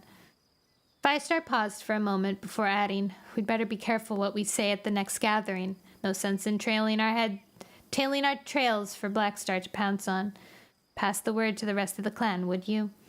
Sure, Firestar. Thornclaw rose to his paws and left with a farewell flick of his tail. Leafpool padded across the cave and set down the leaf-wrapped poppy seeds. Cinderbelt sent you these. Firestar leaned over and licked up some of the seeds with one swipe of his tongue. Thank you, Leafpool. This'll teach me not to take on 2 warriors at once. You should sleep now, Leafpool meowed. As she finished speaking, she heard the sound of cats gathering in the clearing below the ledge and Squirrelflight's voice calling, Firestar! The clan leader glanced at Leafpool with a gleam of amusement in his eyes.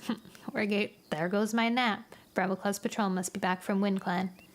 He rose to his paws and limped across the den. Leafpool followed him. Excitement rushed through her like a bubbling stream.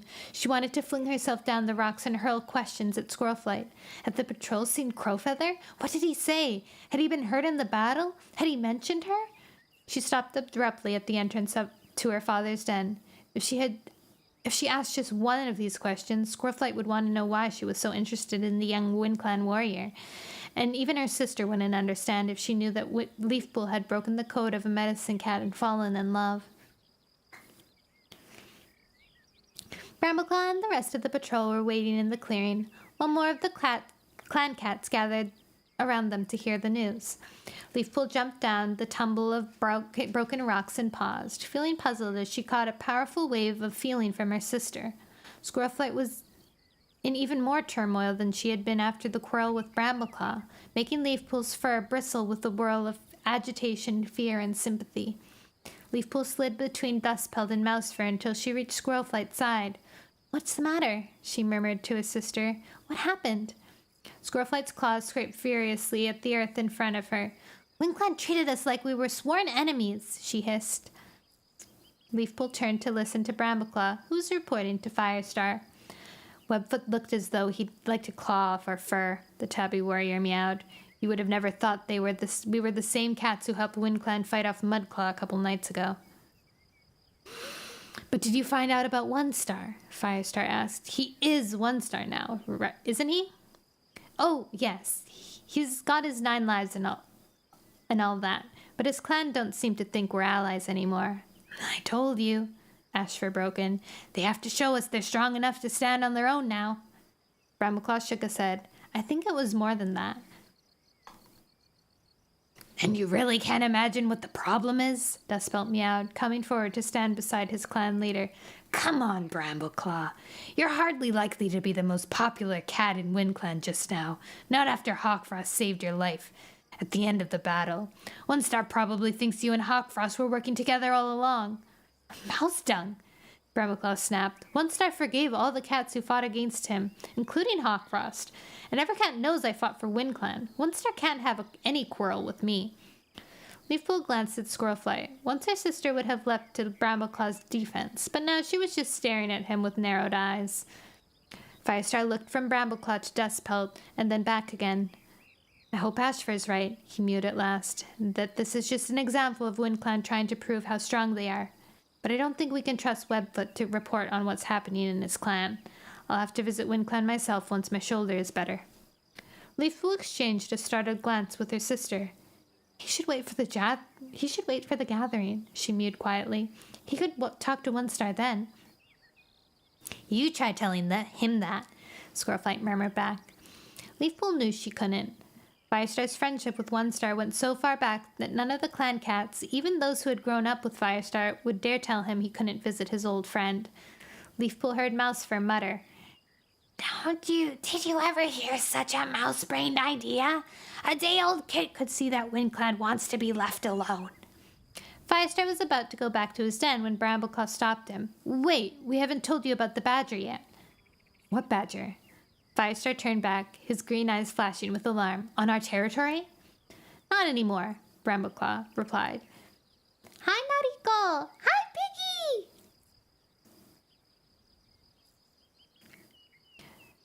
Brambleclaw replied as he described how the patrol had tracked the badger by its scent. It was digging out a scent in an old foxhole, Rainwhisker added, and there were 4 of them, 3 cubs and their mother. The cubs were too small to fight, meowed Ashfur, but their mother gave us enough trouble. He twisted around to lick a rough patch on his hindquarters. Squirrelflight remained silent as Brambleclaw finished explaining how the badgers had been driven off. Leafpool picked up a mingled feeling of fear, defensiveness, and pity. She could understand why. ThunderClan had been driven from their home too. But this is our territory now, she reminded herself. We can't share it with badgers, especially not 4 of them. Firestar looked around at his clan. Dustpelt, take a patrol up there, please, and fill the hole. Keep at least one of the warriors on watch in case the badger comes back. Dustpelt beckoned to Rainwhisker, who would be able to show him the way to the half-built set, and signaled Brightheart and Cloudtail to follow. Firestar watched them go. Every patrol will have to watch out for badgers in the future, he warned. This family could come back, or more of them might be trying to settle. If one badger is trying to find a new home, there could be others. Grimly, he added, we must make it clear that they're not welcome here.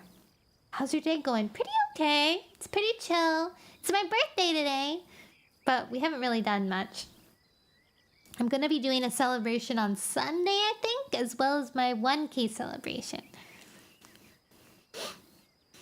Moonlight glimmered on the rippling stream, and the warm sense of new leaf drifted across Leafpool's fur as she stood gazing into WindClan's territory. Suddenly, a lean, dark shape raced down the bank. What the? Thank you! Is this a dream? This has to be a dream, right?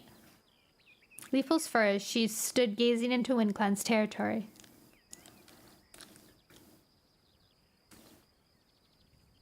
Suddenly, a lean, dark shape raced down the bank. Crowfeather. He plunged into the stream with a glittering splash as moon-filled drops spun away from his paws. Water brushed his belly fur. Then Crowfeather was pulling himself onto the bank beside Leafpool. His scent flooded over her. Crowfeather, she murmured. What? Leafpool opened her eyes to see Cinderpelt poking her head out of her den. Did you say something? The medicine cat mewed. Leafpool sprang out of her nest and gave herself a shake to dislodge scraps of moss from her pelt. No, Cinderpelt. The last thing she wanted was to be asked what she had been dreaming about. Did you need me to do something?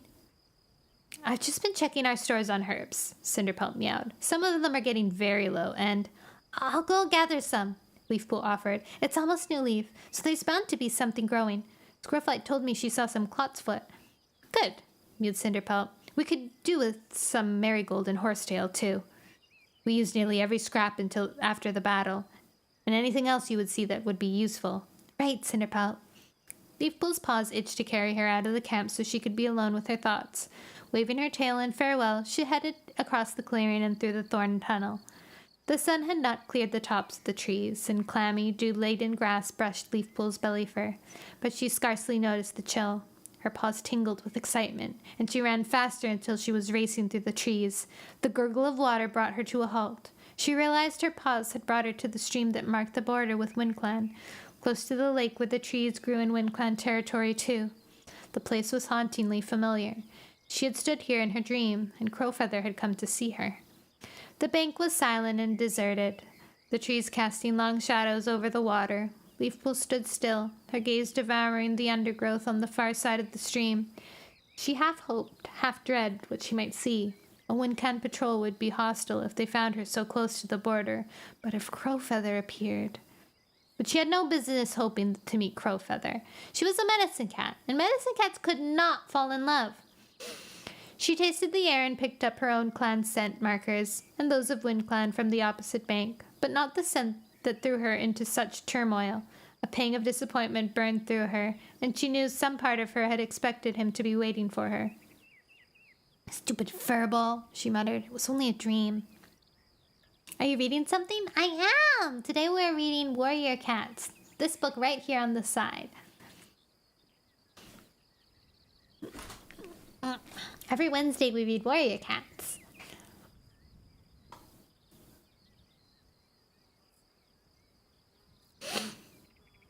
See.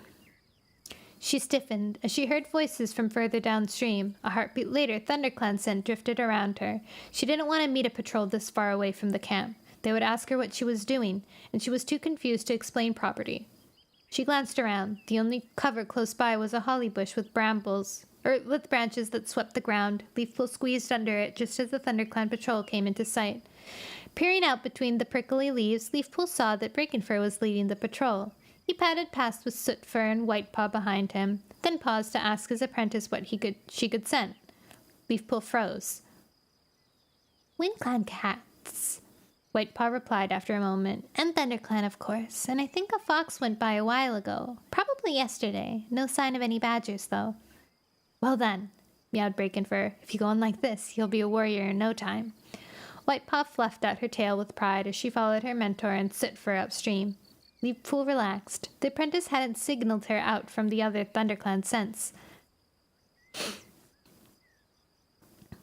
When the patrol had disappeared, she began to wriggle out from her hiding place, only to be flooded by another, crushingly familiar scent.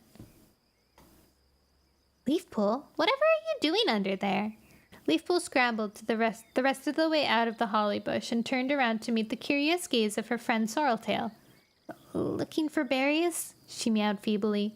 Holly berries? Sorreltail's amber eyes stretched wide in surprise. I thought they were poisonous. Yes, they are. I was, looking for different berries. Sorreltail's tail curled up, but to Leafpool's relief, she didn't ask any more questions. Her eyes were shining, even though she looked tired.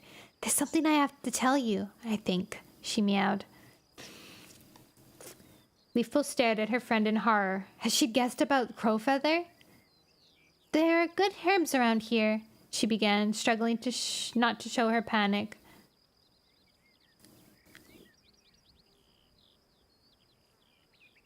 Hold on.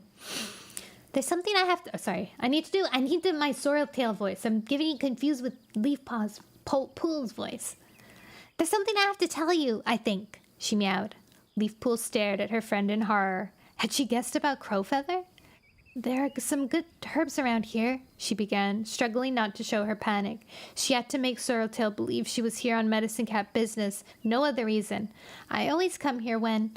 Leafpool, what are you meowing about? I'm expecting kits! Babies! Leafpool saw pride and excitement and a flicker of fear in Sorreltail's expression. Mouse brain, she scolded herself. Call yourself a medicine cat? A purr of happiness rose inside her. Are they Breakenfurs? The tortoiseshells and golden brown warrior had been inseparable ever since they arrived in their new territory. Sorreltail nodded. I haven't told him yet. I wanted to be certain first. Oh, Leafpool, I just know he'll make a wonderful father. I'm sure he will. Leafpool pressed her muzzle against her friend's, and you'll be a wonderful mother. I hope so. Sorreltail ducked her head. I'm a bit scared, but I know I'll be fine if I've got you to look after me.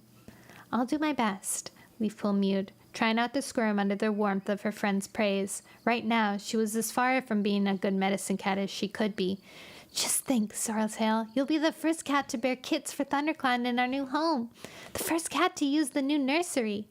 Sorreltail blinked happily. The sound of paw steps behind her made Leafpool turn. Breakenfur had come back to see what was keeping his mate. Are you okay? He asked, padding up to her and giving her ears a quick lick. I'm fine, Breakenfur, she replied, just a bit tired. Come a bit further, Breakenfur meowed, pointing upstream with his tail. We found a nice sunny spot under a tree. You can rest and we'll see how Whitepaw's hunting skills are coming on. His gentle care of Sorreltail made Leafpool certain that he had guessed her scent. It wouldn't be a scent for much longer. Oh. Not scent. Sorreltail leaned against his shoulder for... Oh, sorry. His gentle care of Sorreltail made Leafpool certain that he had guessed her secret. It wouldn't be a secret for much longer. Sorreltail leaned against his shoulder for a moment, then touched her nose to Leafpool's. Bye, Leafpool. I hope you find those berries. Leafpool watched the two cats head upstream, their pelts brushing, until they disappeared among the trees. There was a strange ache in her heart, half joy and half sorrow. She was happy for Sorreltail, but envied her too. She and Breakenfur had entered a private world where a medicine cat could never follow. Leafpool had always known that ever since she first became an apprentice to Cinderpelt, but she had never thought about what it would mean. She'd never realized one cat could long for another the way that she longed for Crowfeather, with every hair on her pelt. And now Sorreltail was depending on Leafpool to take care of her when her kits were born. Her duties kept her busy enough already. There was no room for forbidden feelings. "You're a medicine cat," she told herself, "and Crowfeather's a warrior from another clan, so stop thinking about him. Stop dreaming." Head down, she padded away from the stream without looking back to WindClan border, and went to search for Squirrelflight's Clot's foot.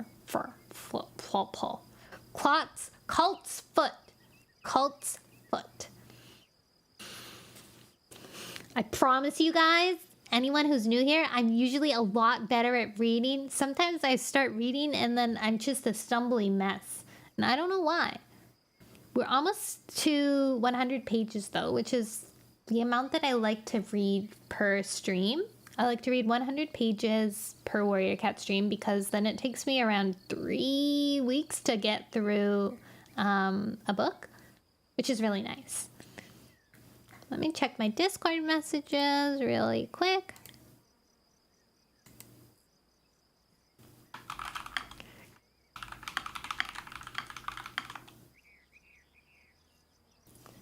Checking things. Cody! Hi, Cody! Lies, it's always good. Don't say that. Cody. Dark Souls Remastered.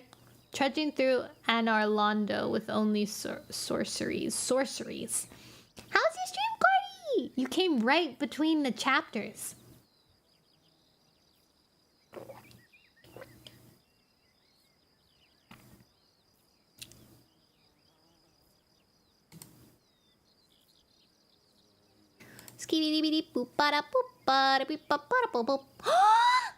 Sorry, I found out that I'm having lasagna for dinner.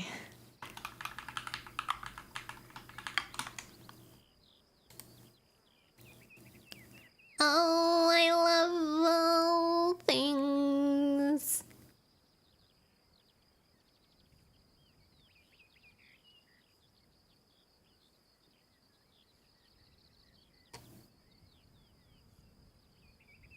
I just read something about the new Disney movie. They're trying to make... Sorry to read and run, but I gotta go do birthday stuff, so you have a lovely rest of the stream. It's my birthday! Is it your birthday too? Happy birthday, Cordy! We're birthday buddies, bubba-dubba-dubbies, brabba-brabba-ratties.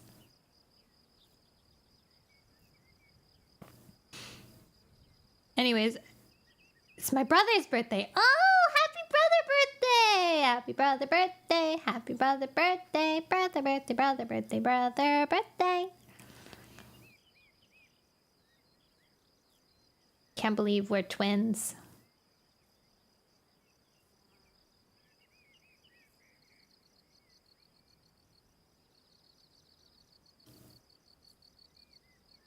Apparently, so in the new Disney movie Wish, they're trying to make a Disney cinematic universe. Like similar to, Marvel Cinematic Universe. Now there's going to be a Disney one. They're combining.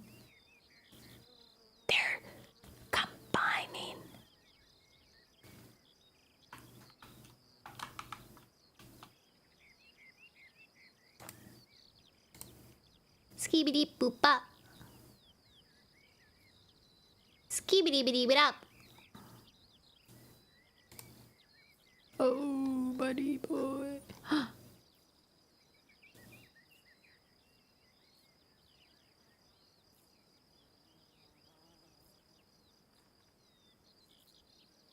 Okay, I have to check something. Dunn found this really cool game. It's called Rodent something.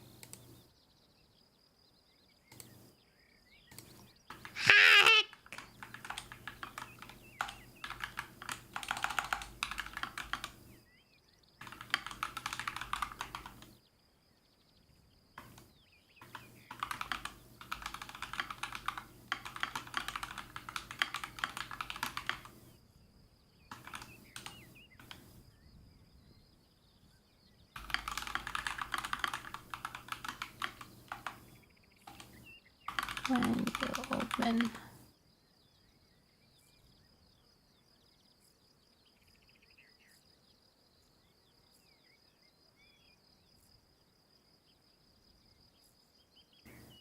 Happy August. Oh,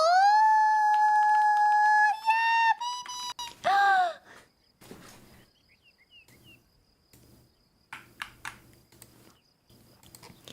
Thank you! Guys, I got it!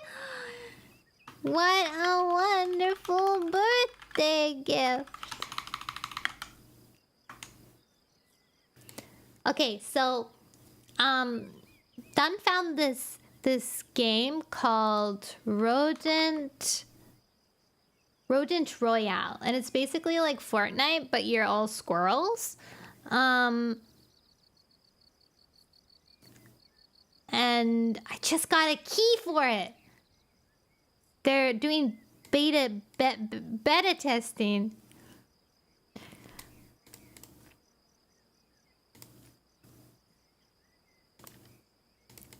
And they're having an open thing today, I think. I don't know if it's only today. I'll have to log on and see. But they were giving out keys yesterday and I missed it. Yippee. Let's figure out how to do this so I don't like lose it or something. Alright. How do I get it? No. How do I announcement? Alright.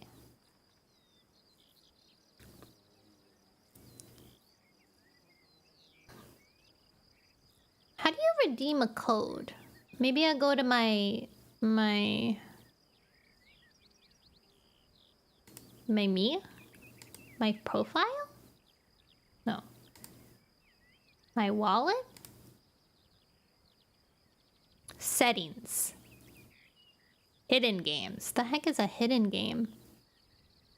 Ah, weird. That's not what I want though. You stream. Settings.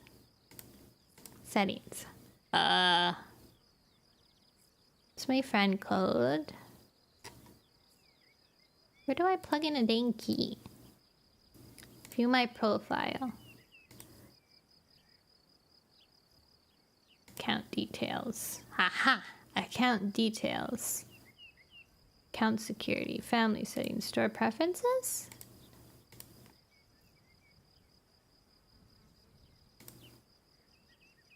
Where do I plug in a stream key?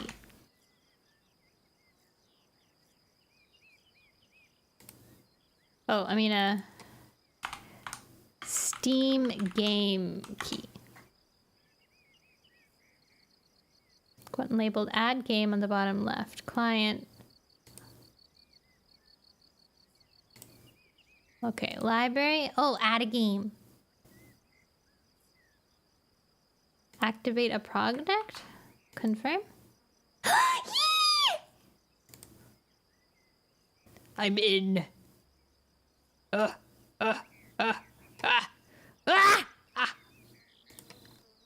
I'm gonna be a beta tester for little rodents. Heck yeah!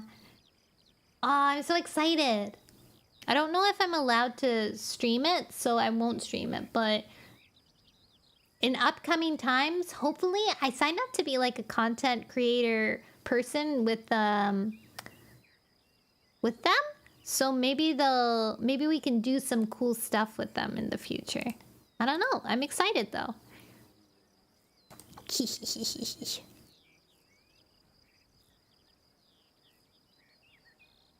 Have to make sure I verify integrity. Updates. Wait, how do you verify? Oh, installed files. I guess I have to install it. I'll install it later though. Let me make sure that lasagna is not ready yet. Let me ask when lasagna is going to be ready, because I want to make sure that I get it when it's nice and hot. When will it be ready so I can eat it fresh?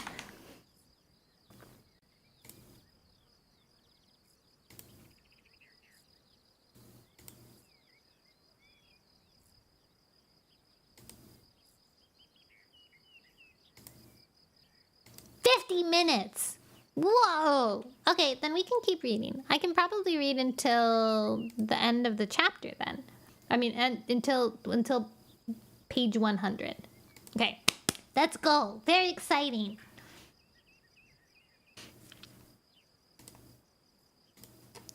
Chapter 4.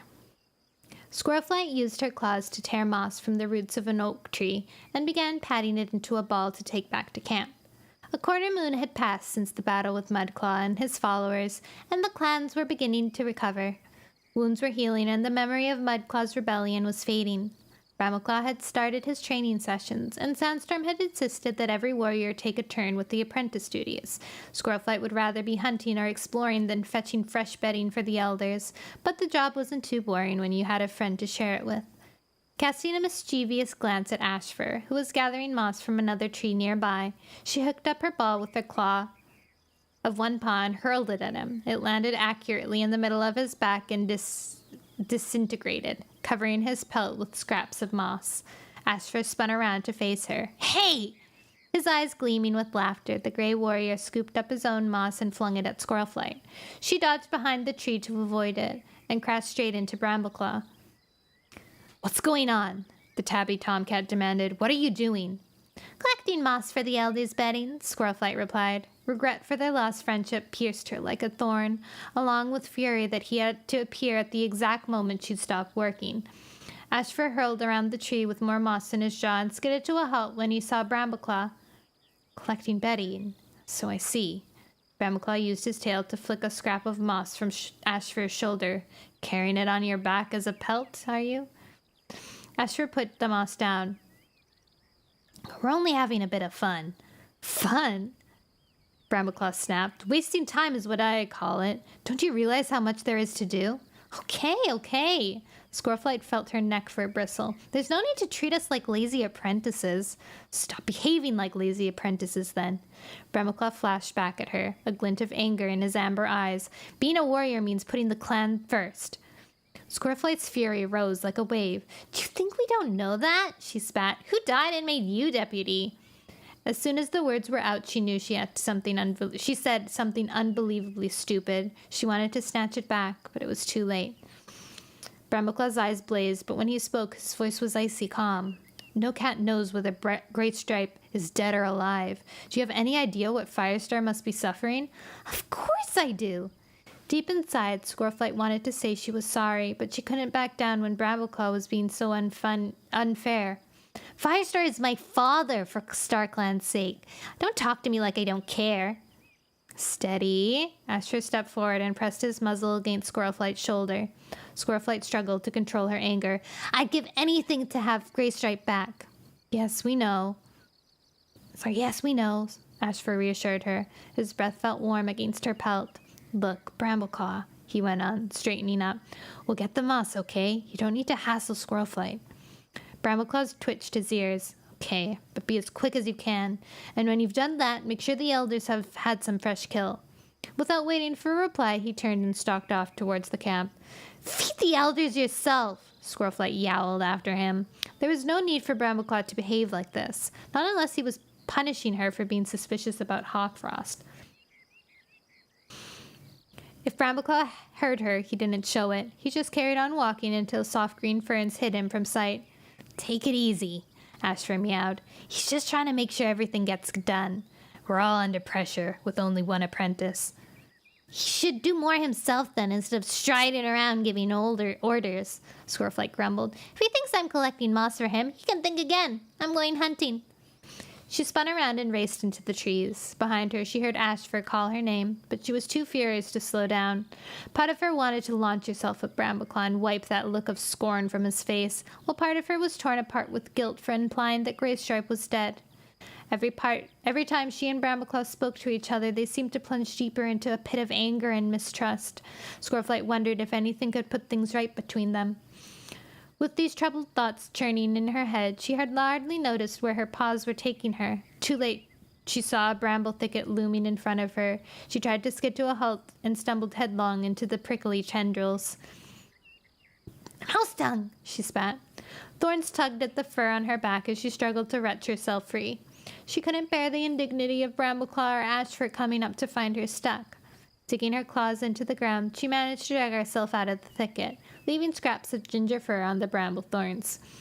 Scrambling up, she saw the trees around her were unfamiliar. Huge gray trunks hung with moss and ivy, packed closer together than in the woods around the camp. "Squirrelflight, watch out!"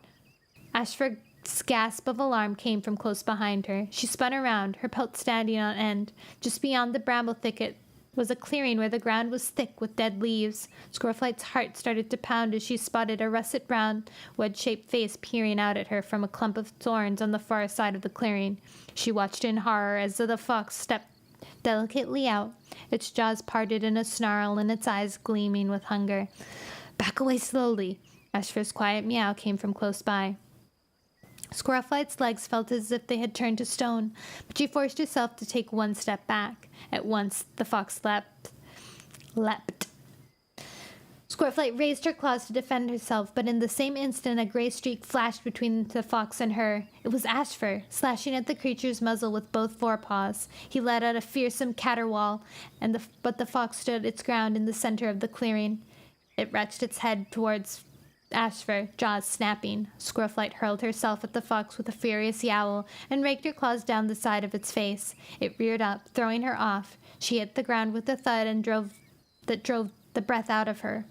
When she scrambled to her paws, she saw Ashford on the ground, battering at the fox with his hind paws as it tried to bite down on his throat. Squirrelflight sprang up, claws stretched toward the russet fur. As the fox rounded on her, she glimpsed Ashford trying to drag himself away with blood pouring from his neck. While her attention was distracted, the fox snapped at her, and this time its teeth met in her shoulder. Squirrelflight yowled with pain and tore the fox's muzzle with her claws. She heard Ashford's voice calling weakly, "Squirrelflight, run!" But the fox wouldn't let go. Angry and terrified, Squirrelflight fought harder. The fox gave her a shake that rattled her teeth. Squirrelflight hung limply in its grip, feeling her strength ebbing away. A black wave was rising behind her eyes, threatening to drown her. When she heard a loud yowling close by. Abruptly, the fox's jaws opened and let her drop. For a few heartbeats, she lay half conscious among the leaves, aware of furious snarls somewhere above her head. Gasping for breath, she staggered to her paws. The forest swirled around her. When her vision cleared, she saw Brambleclaw, his tabby fur fluffed out with rage so that he looked twice his normal size. He was driving the fox back into the trees with slashing claws and bared fangs. Ashford fought alongside him, looking shaky but determined. Squirrelflight stumbled over to join them, letting out a yowl of defiance. At the sight of a third attacker, the fox backed off rapidly, then turned and vanished into the undergrowth. For a moment, they heard rustling as it crashed through the ferns, then silence. "Thanks, Brambleclaw," Ashford gasped. "How did you know we were in trouble?" "I heard you," Brambleclaw replied. His voice was tight with anger. "Great Starkland, what did you think you were doing out here? You know we haven't explored this part of the territory properly yet. Surely finding that badger should have made you more careful." Squirrelflight was almost speechless with fury. Why did it have to be Brambleclaw to have to come along? What made it worse was that he was right. She shouldn't have gone tearing through the forest in a temper without looking where she was going. But he didn't have to be so obnoxious about it. "What's your problem?" she spat. I don't know what I ever saw in you." "Dang. We thought we'd hunt," Ashford explained, brushing his tail across Squirrelflight's mouth before she could say anything else. "I'm sorry we came further than we meant to." Brambleclaw's gaze raked over him, fury still burning in his amber eyes. "It's a good thing we came across that fox," Squirrelflight pointed out. "The clan needs to know about it." "And how much would the clan have known about it if the pair of you were killed?" Brambleclaw growled. "For Starkland's sake, have a bit of more sense of Have a bit more sense next time. He stepped forward to sniff the wound in Ashfur's neck. To Squirrelflight's relief, it had almost stopped bleeding. It looked deep, but not the kind of wound that would kill. You better get back to camp and let Cinderpelt have a look at that, he advised. You too, Squirrelflight. You have some pretty bad scratches there. Squirrelflight twisted her head to see along her flanks and over her shoulders. Several clumps of fur were missing, and blood trickled out in sticky red streams where the fox's teeth had sunk into her flesh. The bite marks stung fiercely, and every muscle throbbed. Squirrelflight longed to creep back to her camp for a pawful of soothing herbs and her soft nest under the thorn bush, but they couldn't let that fox go without trying to find its den. Shouldn't we follow the scent trail and see if the fox has a den close by? She suggested. Her voice was cold, hiding the anger that burned inside her. There's no use going to Firestar with half a story. Good idea, Ashfur agreed. The fox looked thin and desperate, as if it's competing for food with stronger foxes. That makes it dangerous. If it lives in our territory, we need to work out how to get rid of it. Brambleclaw hesitated, then nodded. Okay, we'll follow it for a while at least. He led the way to the thicket where the fox had disappeared. The reek of its scent was still strong. What a stink! Ashfur snarled. Brambleclaw took the lead as the three cats followed the trail through the undergrowth. Before long, it crossed the old, overgrowth two-leg path that led back to the stone hollow and continued into the woods on the other side. As the trees thinned out and gave way to moorland, Squirrelflight realized that it was becoming mingled with the scent of cats. Not far off, she could hear the gurgling of a stream. Brambleclaw halted. This is WindClan border, he announced. If the fox has crossed into their territory, it's not our problem anymore, meowed Ashfur. Don't be too sure of that. Brambleclaw glanced from side to side. Let's just check if we can see its den. Its den must be in WindClan territory, mouse brain, Squirrelflight muttered, but she helped in the search, padding along the border for several fox lengths in each direction before heading further back into the trees. When the three cats joined each other again at the border, none of them had found the den. It looks as if the fox crossed the border. WindClan can deal with it now, Squirrelflight mewed. I'm not sure Firestar will see it that way, Brambleclaw warned. He might want to warn OneStar.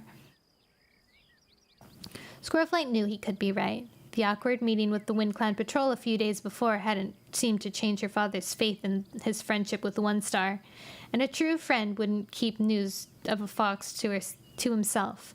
Besides, even if the fox crossed the border, ThunderClan cats were still in danger. Okay, she agreed. Let's get back to camp and tell Firestar about it. Squirrelflight lay near the entrance to Cinderpelt's den, gritting her teeth while Leafpool chewed up marigold leaves onto her scratches. Nearby, Cinderpelt was applying cobwebs to the wound in Ashfur's neck.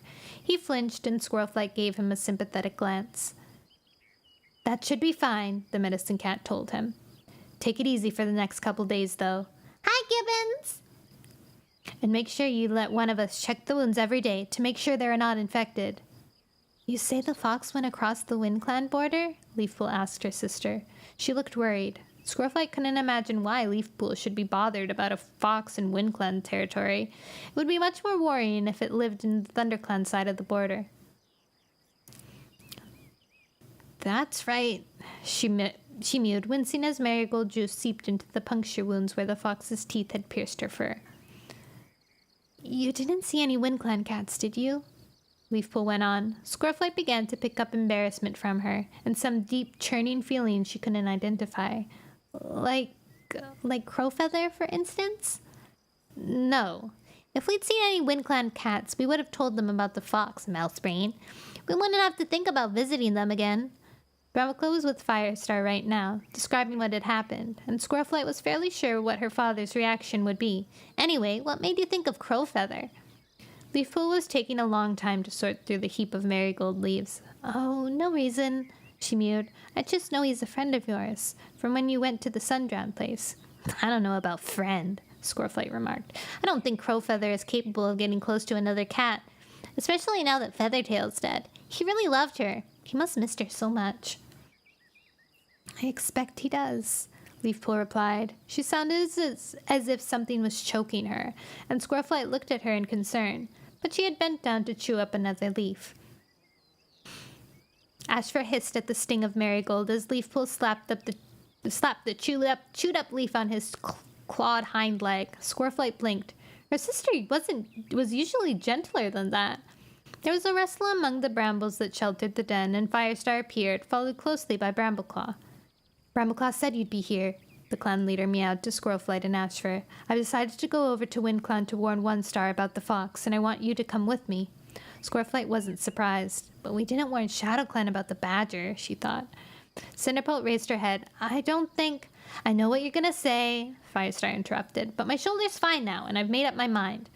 That's not what I was gonna say. The medicine cat's blue eyes flashed. These cats have been hurt in a fight, and they need rest. I need them to tell One Whisker what they saw, Firestar objected. They can tell you, and you can pass on the message, Cinderpelt mewed stubbornly. Hang on. Squirrelflight heaved herself to her paws. What about asking us? I feel strong enough to go over to WindClan. What about you, Ashfur? Sure. The Grey Warrior rose and stood beside her. Firestar's gaze swept over them. Yes, you look fine to me.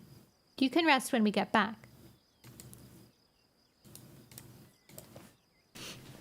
And if you get into another fight over there, Cinderpelt challenged him. That won't happen, Firestar said calmly. WindClan are our friends. Cinderpelt let out an angry hiss and stalked into her den, her tail twitching irritably. Firestar watched her with a warm look in his green eyes. She gets more like Yellowfang every day, he murmured. So cute. Can I be mean to Snicklefritz? What? Well, how would you be mean to Snicklefritz?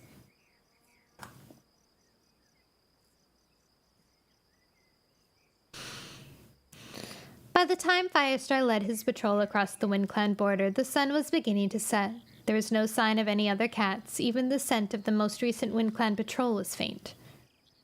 Squirrelflight struggled to pick it out among the rich orders of the rabbit that drifted down from the moorland, reminding her that she hadn't eaten since early morning. They had not gone far when she spotted 3 rabbits hopping slowly along as they nibbled the grass. It's as if they know we're not allowed to chase them, she complained to Ashfur.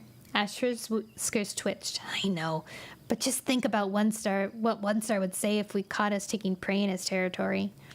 Soon they came to a stream that fell steeply over a series of tiny waterfalls. A few stunted thorn trees grew beside it. There were no WindClan cats to be seen until the patrol was climbing the slope that led to the camp. Then Squirrelflight spotted the outline of a single warrior keeping watch on the skyline. The cat whisked around and disappeared as Firestar led the others up a final stretch of turf. A few heartbeats later, One Star appeared from the thorn bushes that surrounded the hollow and stood waiting for them. Webfoot and Crowfeather flanked him, their faces expressionless. Firestar! One Whisker dipped his head in greeting. What are you doing in WindClan territory? His tone was polite, but he spoke to Firestar as an equal, his head proudly raised and his gaze steady.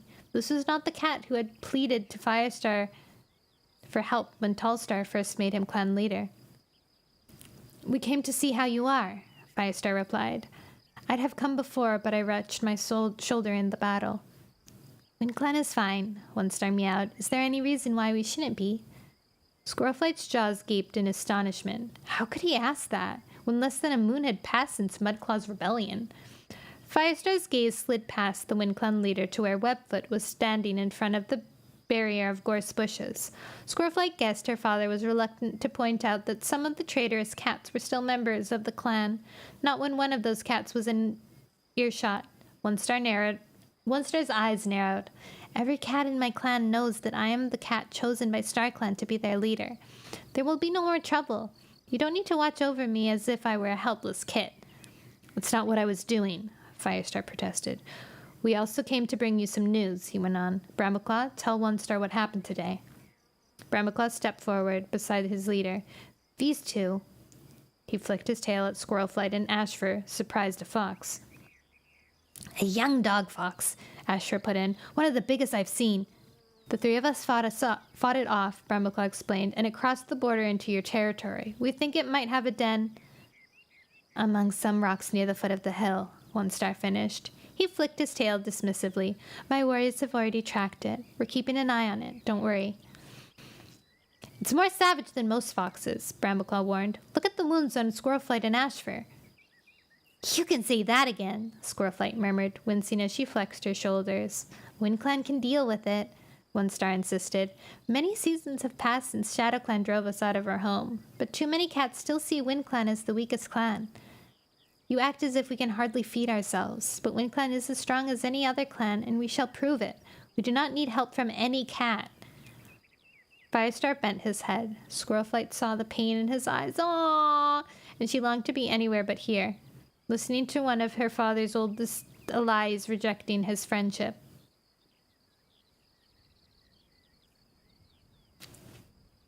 You're rude. What? Aww. He rejected his friendship.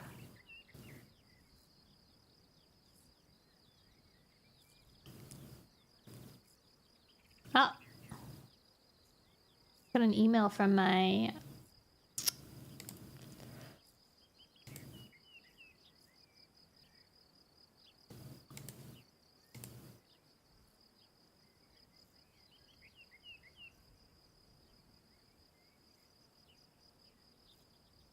Whoa.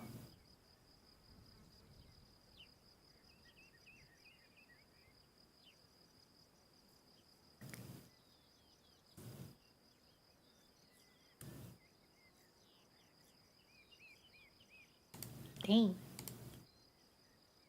Canada people aren't weird. We're thorough. All right. WindClan did just as much as any other clan to bring us to our new home, One Star went on. We owe nothing to any cat. Squirrelflight barely stopped herself from yelling, That's not true! Without ThunderClan, WindClan would have died in their former home. Every last cat caught by two legs or killed by their gigantic churning monsters. Firestar lifted his head. I'm sorry if we offended you, he said evenly. He gestured with his tail to his clanmates, indicating that they should leave. Goodbye, One Star, he mewed. I'll see you at the gathering. Do you want a patrol to follow them back to the border? Webfoot spoke for the first time.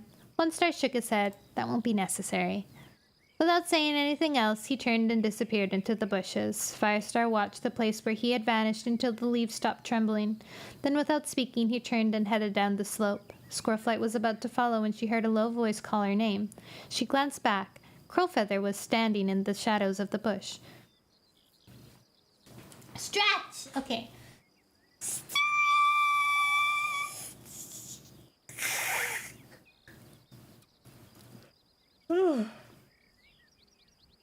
Ooh, I felt that.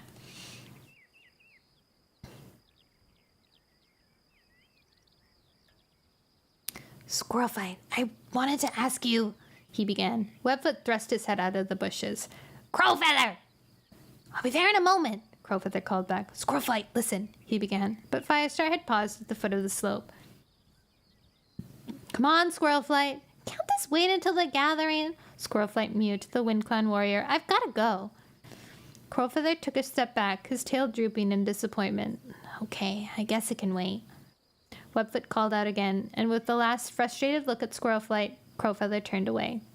Squirrelflight bounded after her clanmates. She still couldn't believe the way One Star had spoken to her father. Any new leader would want his clan to be strong and independent, but surely he couldn't have forgotten everything he owed to Firestar. If that's the way One Star wants it, she thought as she caught up to her clanmates, then fine. It didn't do us any favors to be his ally, but he'll be sorry in the end, when he needs ThunderClan's help again. I don't know why my property manager wanted to chatter. Guys, I'm hungry. My belly is empty. Go eat. The lasagna's not done yet. It's still 50 and how many more minutes?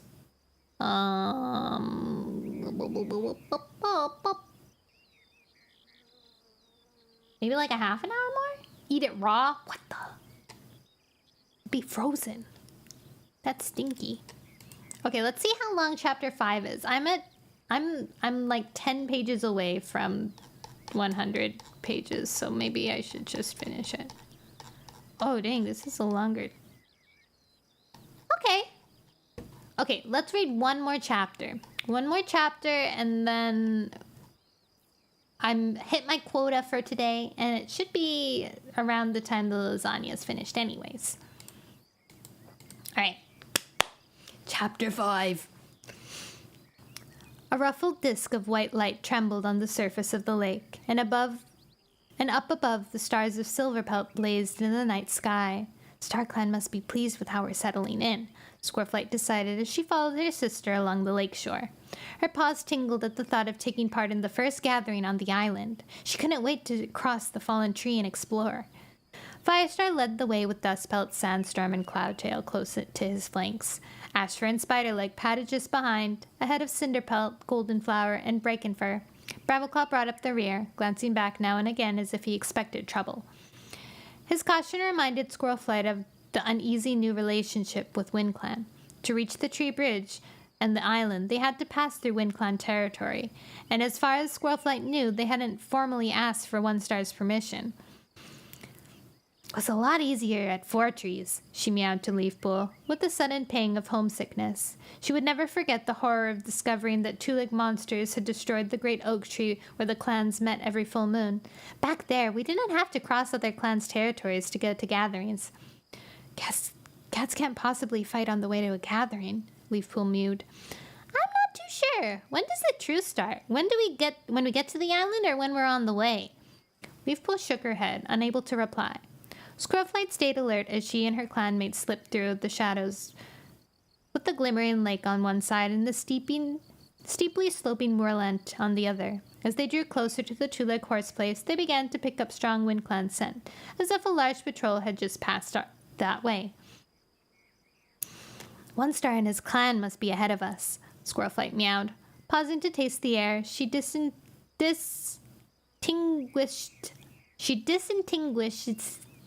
another scent.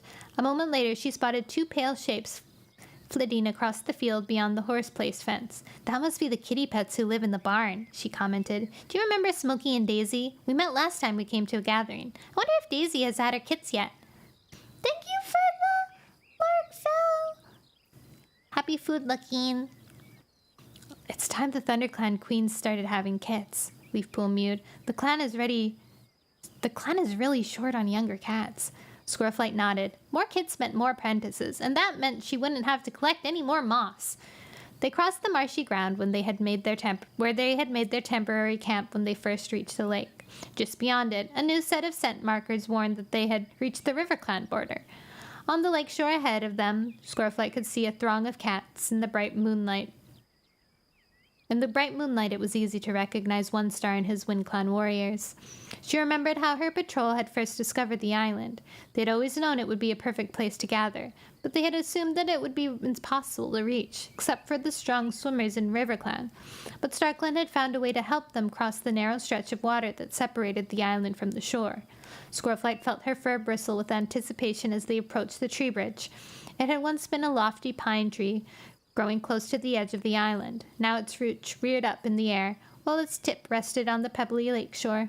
As she drew closer, Squirrelflight could see its needles were already brown and dry, falling like brittle rain onto the stones. Cats were bunched together around the topmost branches. Their flattened ears and stiffly held tails betrayed their nervousness about trusting the tree to support their weight across the cold black water. Squirrelflight watched Webfoot sniff wearily at a twig. Suddenly, there was an impatient meow, and Crowfeather leapt up onto the trunk, close to where it stretched out over the water. He swayed until he found his balance, then started to walk across the trunk, placing each paw carefully until he was near enough to the opposite side of the shore to jump down safely. Squirrelflight wanted to push forward and scramble across the trunk so she could explore the island too, but she made herself wait, claw scraping patiently on the stone. She was conscious of Brambleclaw watching her with amber eyes that gave away nothing of what he felt. Turning her back on him, she padded over to Ashfur. This is great, he meowed, touching his nose to her ear. I can't wait to get over there. Me either, Squirrelflight agreed. More wind-clan cats began to cross, gripping the trunk with their claws as they advanced paw step by paw step towards the far shore. When Firestar waved his tail for the ThunderClan cats to follow, Squirrelflight started forward eagerly, only to bump into Leafpool, who was gazing across the water to the island. "What's the matter?" Squirrelflight mewed. "For StarClan's sake, get a move on." Leafpool jumped. "Sorry." As Tornear leaped up onto the tree bridge, One Star padded across and spoke quickly to Firestar before following his warrior. Firestar beckoned his clan around him. "RiverClan and ShadowClan have already crossed," he mewed. "One Star told me Leopardstar and Blackstar agreed that we should all have a chance to explore the island before the gathering." "Where will we meet when it starts?" Cloudtail asked. Firestar twitched his ears. "Only StarClan knows, until we get over there. But you shouldn't get lost. The island's not that big." He jumped onto the tree trunk, followed by Sandstorm and Cloudtail. At last it was Squirrelflight's turn. She crouched and sprang into the air. The trunk bounced under her weight as she landed. Her fur fluffed out in alarm as she sank her claws into the bark to keep her balance. Suddenly she was conscious of how narrow the trunk was, and how close the water was, lapping at the half-submerged branches beneath her. "Go on," Ashfur meowed. "You're keeping every cat waiting." Cautiously, Squirrelflight edged out along the tree trunk. The trunk bounced even harder as more cats sprang up behind her, and the branches scraped her pelt as she wove her way between them. But gradually she got used to the motion. Along the trunk grew thicker as she crept out across the lake. Her confidence grew. When the branches came to an end, she broke into a run until she hurled herself with a yowl of triumph out onto the shore and onto the other side. Dustbelt leapt into the air and spun to face her. "Great StarClan, you startled me!" he exclaimed. "Any cat would think you were still a kit with the way you behave." "Sorry, Dustbelt." Seeing his tail curl up with amusement, Squirrelflight guessed the brown tabby warrior was as excited as she was to be in their new gathering place. She waited in the shelter of the tree roots while Ashfur, Leafpool, and then Brambleclaw crossed. As soon as the broad-shouldered tabby warrior landed on the pebbles, he veered away to join another muscular warrior, as much like Brambleclaw in his reflection in the lake. "Hawk Frost," Squirrelflight hissed. "I might have known." "There you are, Brambleclaw." She heard the RiverClan cat meow. "I was hoping you'd be here tonight. Come on, there's something I want to show you." The two cats padded off side by side. Squirrelflight turned back to look for Leafpool and saw her racing across the shore to join Hawkfrost's sister, Mothwing, who was the RiverClan medicine cat. The beautiful golden tabby twined her tail with Leafpool's, excitedly telling her something that Squirrelflight was too far away to hear. Squirrelflight suddenly felt very lonely. Exploring didn't seem so much fun if she had no one to share it with. Then she heard a voice calling her name, and she glanced around to see Ashfur standing a little ways off. She bounded over to him. "Where do you want to go? That way?" he suggested. He gestured with his tail towards a thicket of trees and bushes in the center of the island. "No, let's go on the outside first," Squirrelflight meowed. "I want to see every paw step." She blinked warmly at him. Somehow she knew there was no need to tell him how pleased she was that he wanted to explore the island with her. They padded along the shore, passing Squirrelflight's mother, Sandstorm, who was sharpening her claws on the trunk of another pine. "This is good," she mewed happily. "Much safer than where we gathered last time, near the horse place." Her claws sharpened to her satisfaction. She sat down and stared out across the gently lapping water. Squirrelflight and Ashfur skirted an outcrop of rocks leading down to the water and came to a wider stretch of pebbles and sandy earth, broken up here and there by small gleaming pools. Squirrelflight crouched down beside one, tongue extended to lap, then sprang back with a meow of surprise. "There are fish in there!" Ashfur padded up beside her and looked interestedly into the water. "I can't see any. Tiny fish! Look, there!" She pointed with her paw as a sleek shape flickered from the shelter of one rock to another. "Too small for prey, though," she added regretfully. "Let's keep going." The island shore grew rockier further around, where the vast glittering lake stretched all the way to their own territories. Squirrelflight could just make out the massive trees with the dark bulk of the moorland rising above them. "This would be great to sun ourselves on warm days," Ashfur commented, gazing up at a smooth gray boulder splotched with lichen. "We haven't found anything like sunning rocks in our territory." "No, but we haven't explored it all yet," Squirrelflight reminded him, "and it would be a very long way to come to warm our pelts." As they scrambled over the boulder, claws scraping for balance, she caught a glimpse of Brambleclaw and Hawkfrost near the center of the island. They were padded side by side, their heads bent close together as they talked. They didn't seem interested in exploring their surroundings, and they took no notice of the cats from all clans that swarmed around them. Squirrelflight wrenched her gaze away from Brambleclaw and called a greeting to Tawnypelt, who was peering under a bush with a young Shadow Clan warrior Squirrelflight didn't recognize.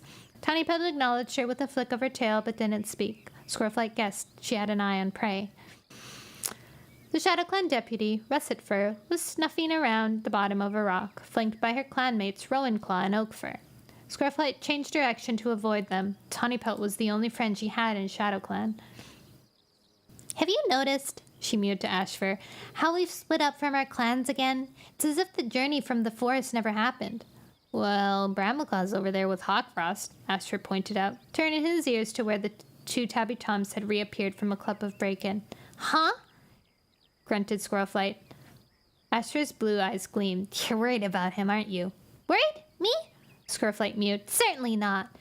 When Ashfur didn't respond, she added, Honestly, I'm not worried about him. Ashfur let out his breath in a long sigh. Good, he murmured. He's an honorable cat, you know.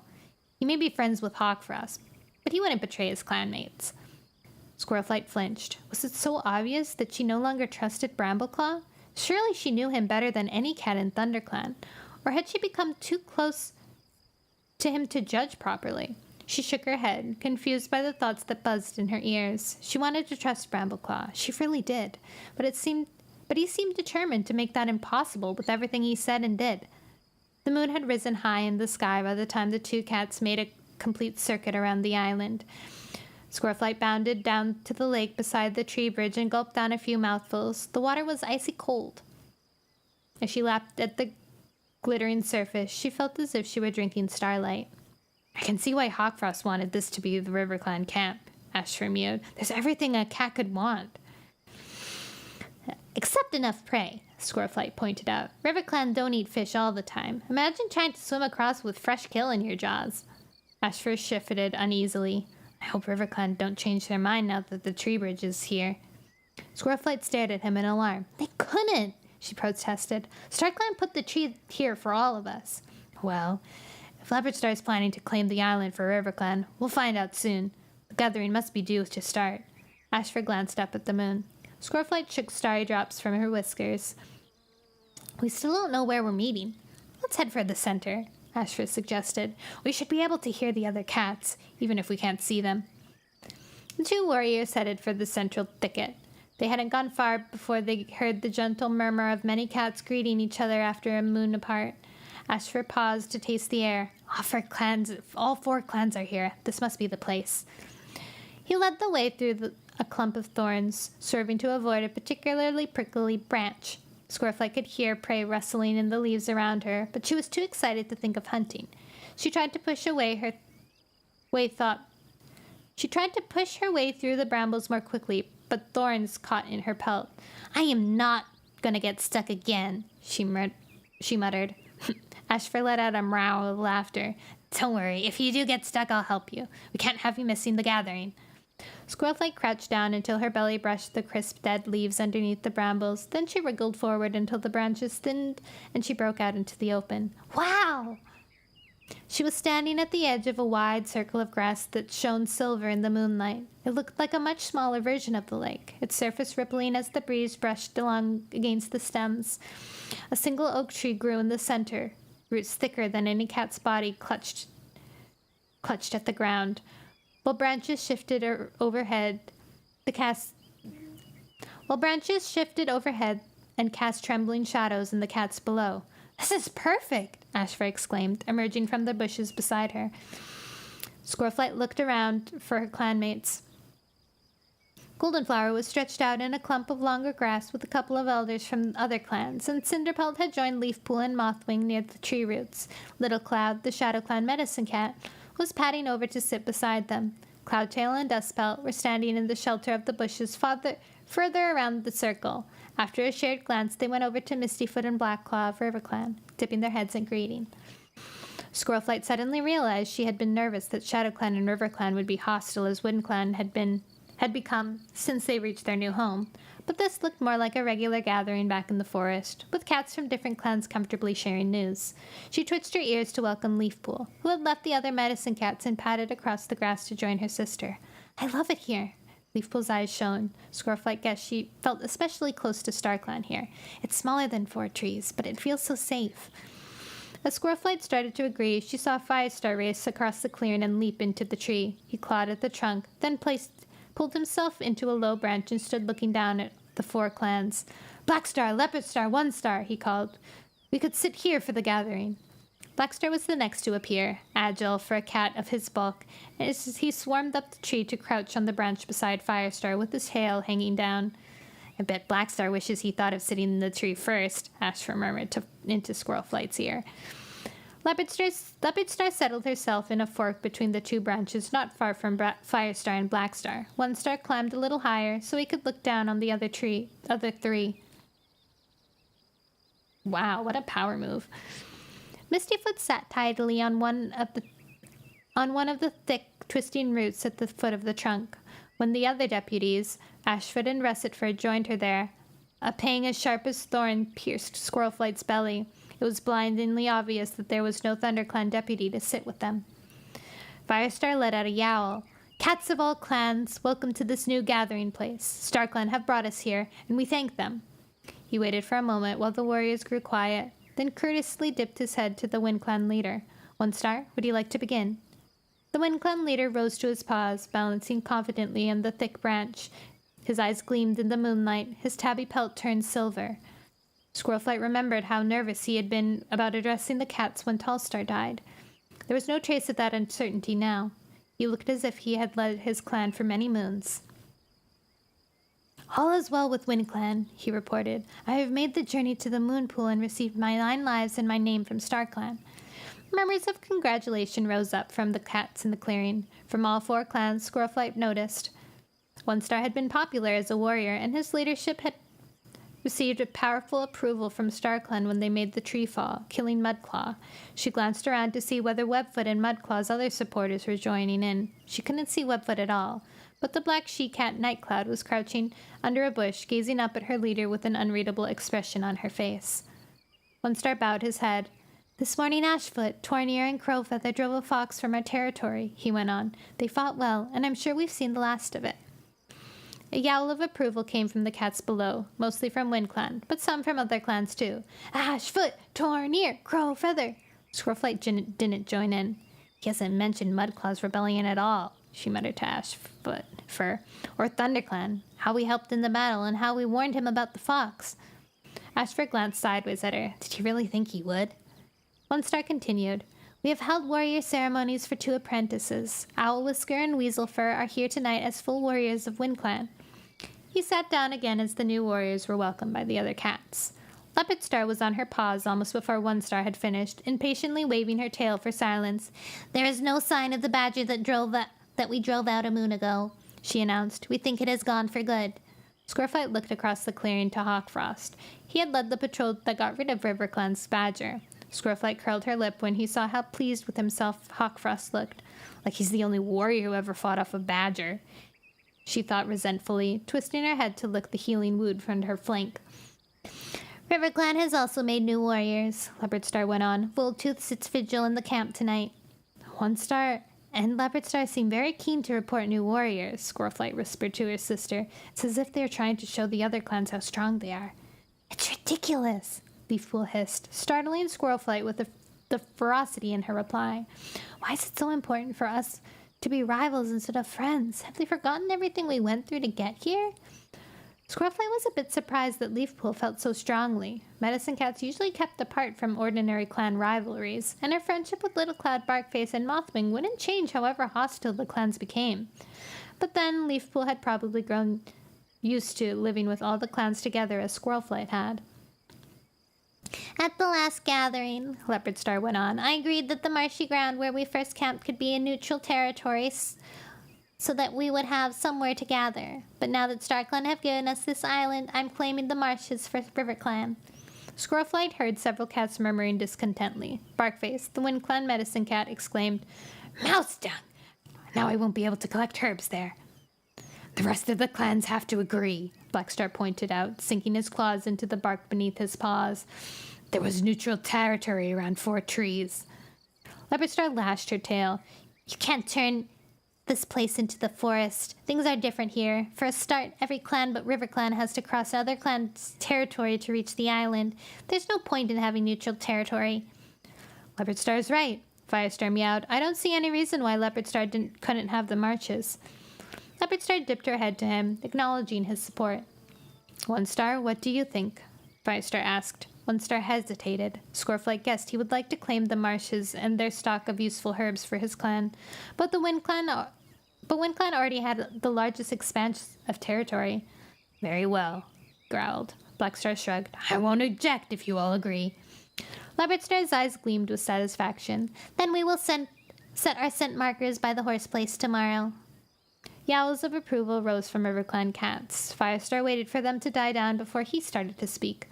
I don't have much to report, he admitted. Like RiverClan, we found a badger on our territory and Brambleclaw led a patrol that sent it away. Apart from that, everything is going well, and we have seen nothing of Two Legs since we moved into the territory. He stepped back and gestured with his tail to Blackstar. Squirrelflight tensed as the ShadowClan leader stood up. Would he mention the badger? Did he know that ThunderClan had driven it into ShadowClan territory? But when Blackstar spoke, it was to report that prey was plentiful in the pine woods. We found an old badger scent not far from the two-leg nest, he rasped. But we could barely detect the scent. It must have been abandoned long ago. Squirrelflight exchanged a glance with Asper, feeling the fur lie flat on her neck again. The badger and her cubs must have retreated deeper into the forest, well away from any clan's territory. From the number of old sets being reported, it looked as if several badgers had once lived around the lake. Perhaps the clans were lucky they haven't encountered more. Hope we've seen the last of them, she murmured to Ashfur. Thank you for the follow, Eugene! Oh my god, it's that Mr. Krabs? Eugene, Mr. Krabs? And if they come back, we'll deal with them, Ashfur meowed. Anyway, I thought you liked badgers, he teased. What about Midnight? Midnight's different, Squirrelflight told him. As for the rest, I don't care if I never see another one. Badgers and cats don't mix.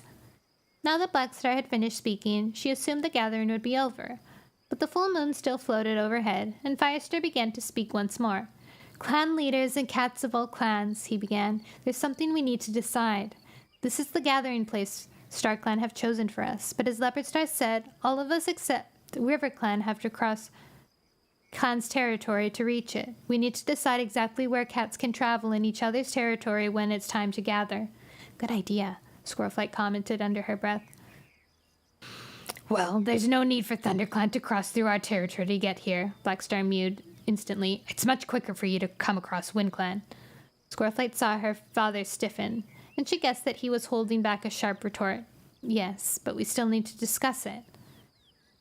I don't mind any cat coming from either direction as far as the tree bridge, Leopardstar mewed, but no cat has permission to take prey from RiverClan. The same goes for WindClan, One Star added, rising to his paws again. Firestar, you can bring your cats across my territory, but I want you to keep within 2 fox lengths from the lake. If my warriors catch you anywhere else, we'll regard it as trespass. That sounds reasonable, Firestar replied calmly. Let's make that a general rule. He raised his voice so every cat could hear. A clan may cross another territory to come to gatherings, but they must stay within 2 fox lengths of the lakeshore to travel without stopping. And take no prey, Blackstar added. Firestar nodded. Does every cat agree? A murmur of agreement hung in the air above the cats, while what Firestar proposed sounded fair. Cinderpelt stood up. Will the same rule apply to cats who want to visit the moon pool? Because they will have to leave the lakeshore to cross either our territory or WindClan's to reach the hills. WindClan always allowed cats to cross our old territory when they were going to the Moonstone, One Star pointed out. There was a touch of warmth in his voice. He shared the respect that all cats felt for Cinderpelt. True, meowed Firestar, and I don't see any reason not to do the same here. But those should be the only 2 exceptions, Blackstar put in, with a glare at Firestar. Otherwise, we may as well forget about boundaries altogether. No, wait. Mistyfoot looked up from her root. Cats who cross the borders aren't always hostile. We need to visit other clans sometimes. Surely we don't need to be more suspicious here than we were in the old forest. Squirrelflight remembered Mistyfoot's urgent visit to Firestar when she discovered that Mudclaw and Hawkfrost were plotting together. She had risked crossing Shadow Clan territory and nearly been caught by a patrol. That makes sense, Leafpool agreed softly. We should be able to visit each other. Her amber eyes gazed unblinkingly across the clearing. Squirrelflight couldn't see what she was looking at. If no cat has any more to say, we should end this gathering. Firestar meowed. Fine by me, Blackstar replied. One Star and Leopardstar nodded. And we need to make sure the cats who aren't here know what has been decided, Firestar added. The Shadow Clan leader licked one paw and drew it over his ear. Think that would be a job for the deputies, don't you think? Ah! Oh my god, what a jab. Squirrelflight dug her claws into the ground. That was a cruel taunt aimed straight at Firestar. There was no way that the ThunderClan leader could reasonably object. He nodded curtly and sprang down from the tree. Squirrelflight sighed. Blackstar won't let any cat forget that Firestar didn't appoint another deputy when Greystripe disappeared, she complained to Ashfur. It's obvious he thinks ThunderClan is weaker because of it. If he tries to attack us, he'll find out how wrong he is, Ashfur pointed out. Squirrelflight growled in agreement. As she stood up and stretched, she noticed Brambleclaw still sitting beside Hawkfrost. The RiverClan warrior was mewing something into his ear, and Brambleclaw was nodding slowly. Maybe he's telling him what a great deputy he'll make. Squirrelflight thought grimly. She hardly recognized Brambleclaw when she looked at him. He certainly wasn't the cat she had traveled with to the sun-drowned place to find Midnight. She couldn't even remember why they had been so close once. Looking at the two warriors again, shoulder to shoulder like a cat beside its reflection in its pool, suspicion prickled through her pelt. If it were true that Brambleclaw wanted to be deputy, that must mean he thought Firestar was wrong to insist that Greystripe might still be alive. Worse than that, it was only one step from being deputy to being clan leader. Was Brambleclaw looking ahead to the time where Firestar would lose his last life? A shiver ran through Squirrelflight's pelt as she thought of her father's death, and cold gripped her with icy claws as she remembered the stories she had heard about Tigerstar. He had been prepared to kill to become deputy, and then clan leader. Did his son, Brambleclaw, share the same ambitions? And would he be prepared to take the same murderous path to achieve them? Yippee! We did it! 100 pages! And my Meow Meow kitty is right here. Hi, baby girl. She has like a strawberry bed. Like, it's like a little cave thing, and you can go and sleep inside it, but she's taken to sleeping on top of it, so she's flattened it. Okay, guys, I'm gonna end it here. I think the lasagna is probably ready very soon, if not already done. Oh, almost done. Heck yeah. Kaito, hi! Hi, Kaito, you snuck in at the end. Did you see that Bimstar gave you a little gift? Thank you for the hot pat puppy! Thank you for the cheek pat puppy! I am covered in pats. Pats of goodwill and love. Happy birthday! Thank you, Kaito! I appreciate it! Thank you for dropping by. Congrats on 1,000 followers. Thank you, too! I'm going to be having a celebration stream on Sunday, I think. It'll be my 1K special and my birthday kind of tacked onto it because I feel like it. We're going to be eating baby food. Or at least I'm going to be eating baby food. You are free to buy baby food if you want to eat along with me. I don't know why you would, but just in case. B-Day birthday, baby birthday bash. Yeah, exactly. Nothing like cake that's not cake. It's baby food mush, right? Okay, so we're going to end today. No stream tomorrow. Stream on Friday. Probably either baby birthday follower bash. True. We're probably gonna either I'll be on Dun's channel for Outer Wilds, or I'll be here and we'll be playing Fortnite. Yahoo! Okay, I'm gonna switch to the starting. No, not the starting. What am I saying? The ending screen. Gotta bully Dun into more Outer Wilds. Yeah. Yes, yes, yes. Okay. Wait. Oh wait. No, I don't need to. Oh my gosh, I'm so stumbly because I haven't. The VOD was great. Yay! Did you see he always died before 22 minutes went up. So funny. Okay, who is live right now? Bunny is live! Oh my god, is Bunny back from a vacation? That's so nice. Okay, we'll raid Bunny.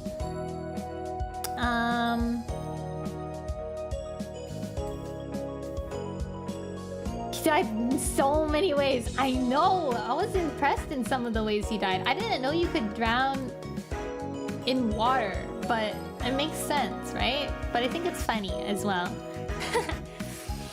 Okay, guys, I love you. I'll see you soon. Oh my god, what the heck? How come my mod logs is like such a massive...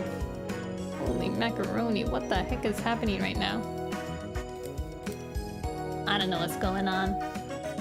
Thanks for the stream. Thank you, Kaito. I'll see you guys when I see you guys. Oh my god, my internet is not being nice right now. I do not understand what's happening. I think I'm gonna have to check my people, my producers. I think it's like... Honestly, I don't know what it is. It's like, it's fine, and then all of a sudden I tab into something else, and then everything goes...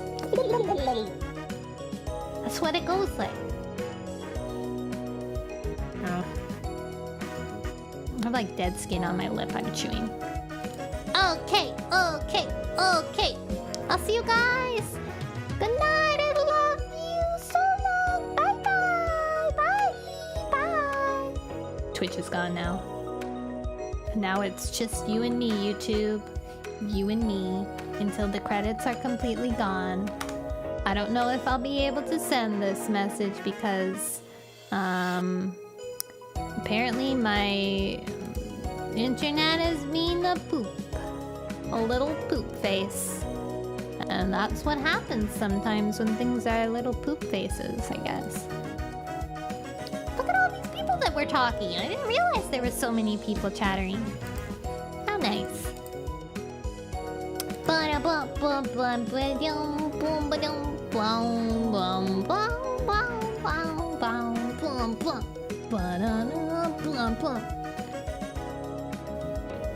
Dun, dun, dun, dun. Ba-da-da-dum. I just noticed it goes by... Oops. It goes by alphabetical order. Ba-da-da-da-ba-ba-ba-ba.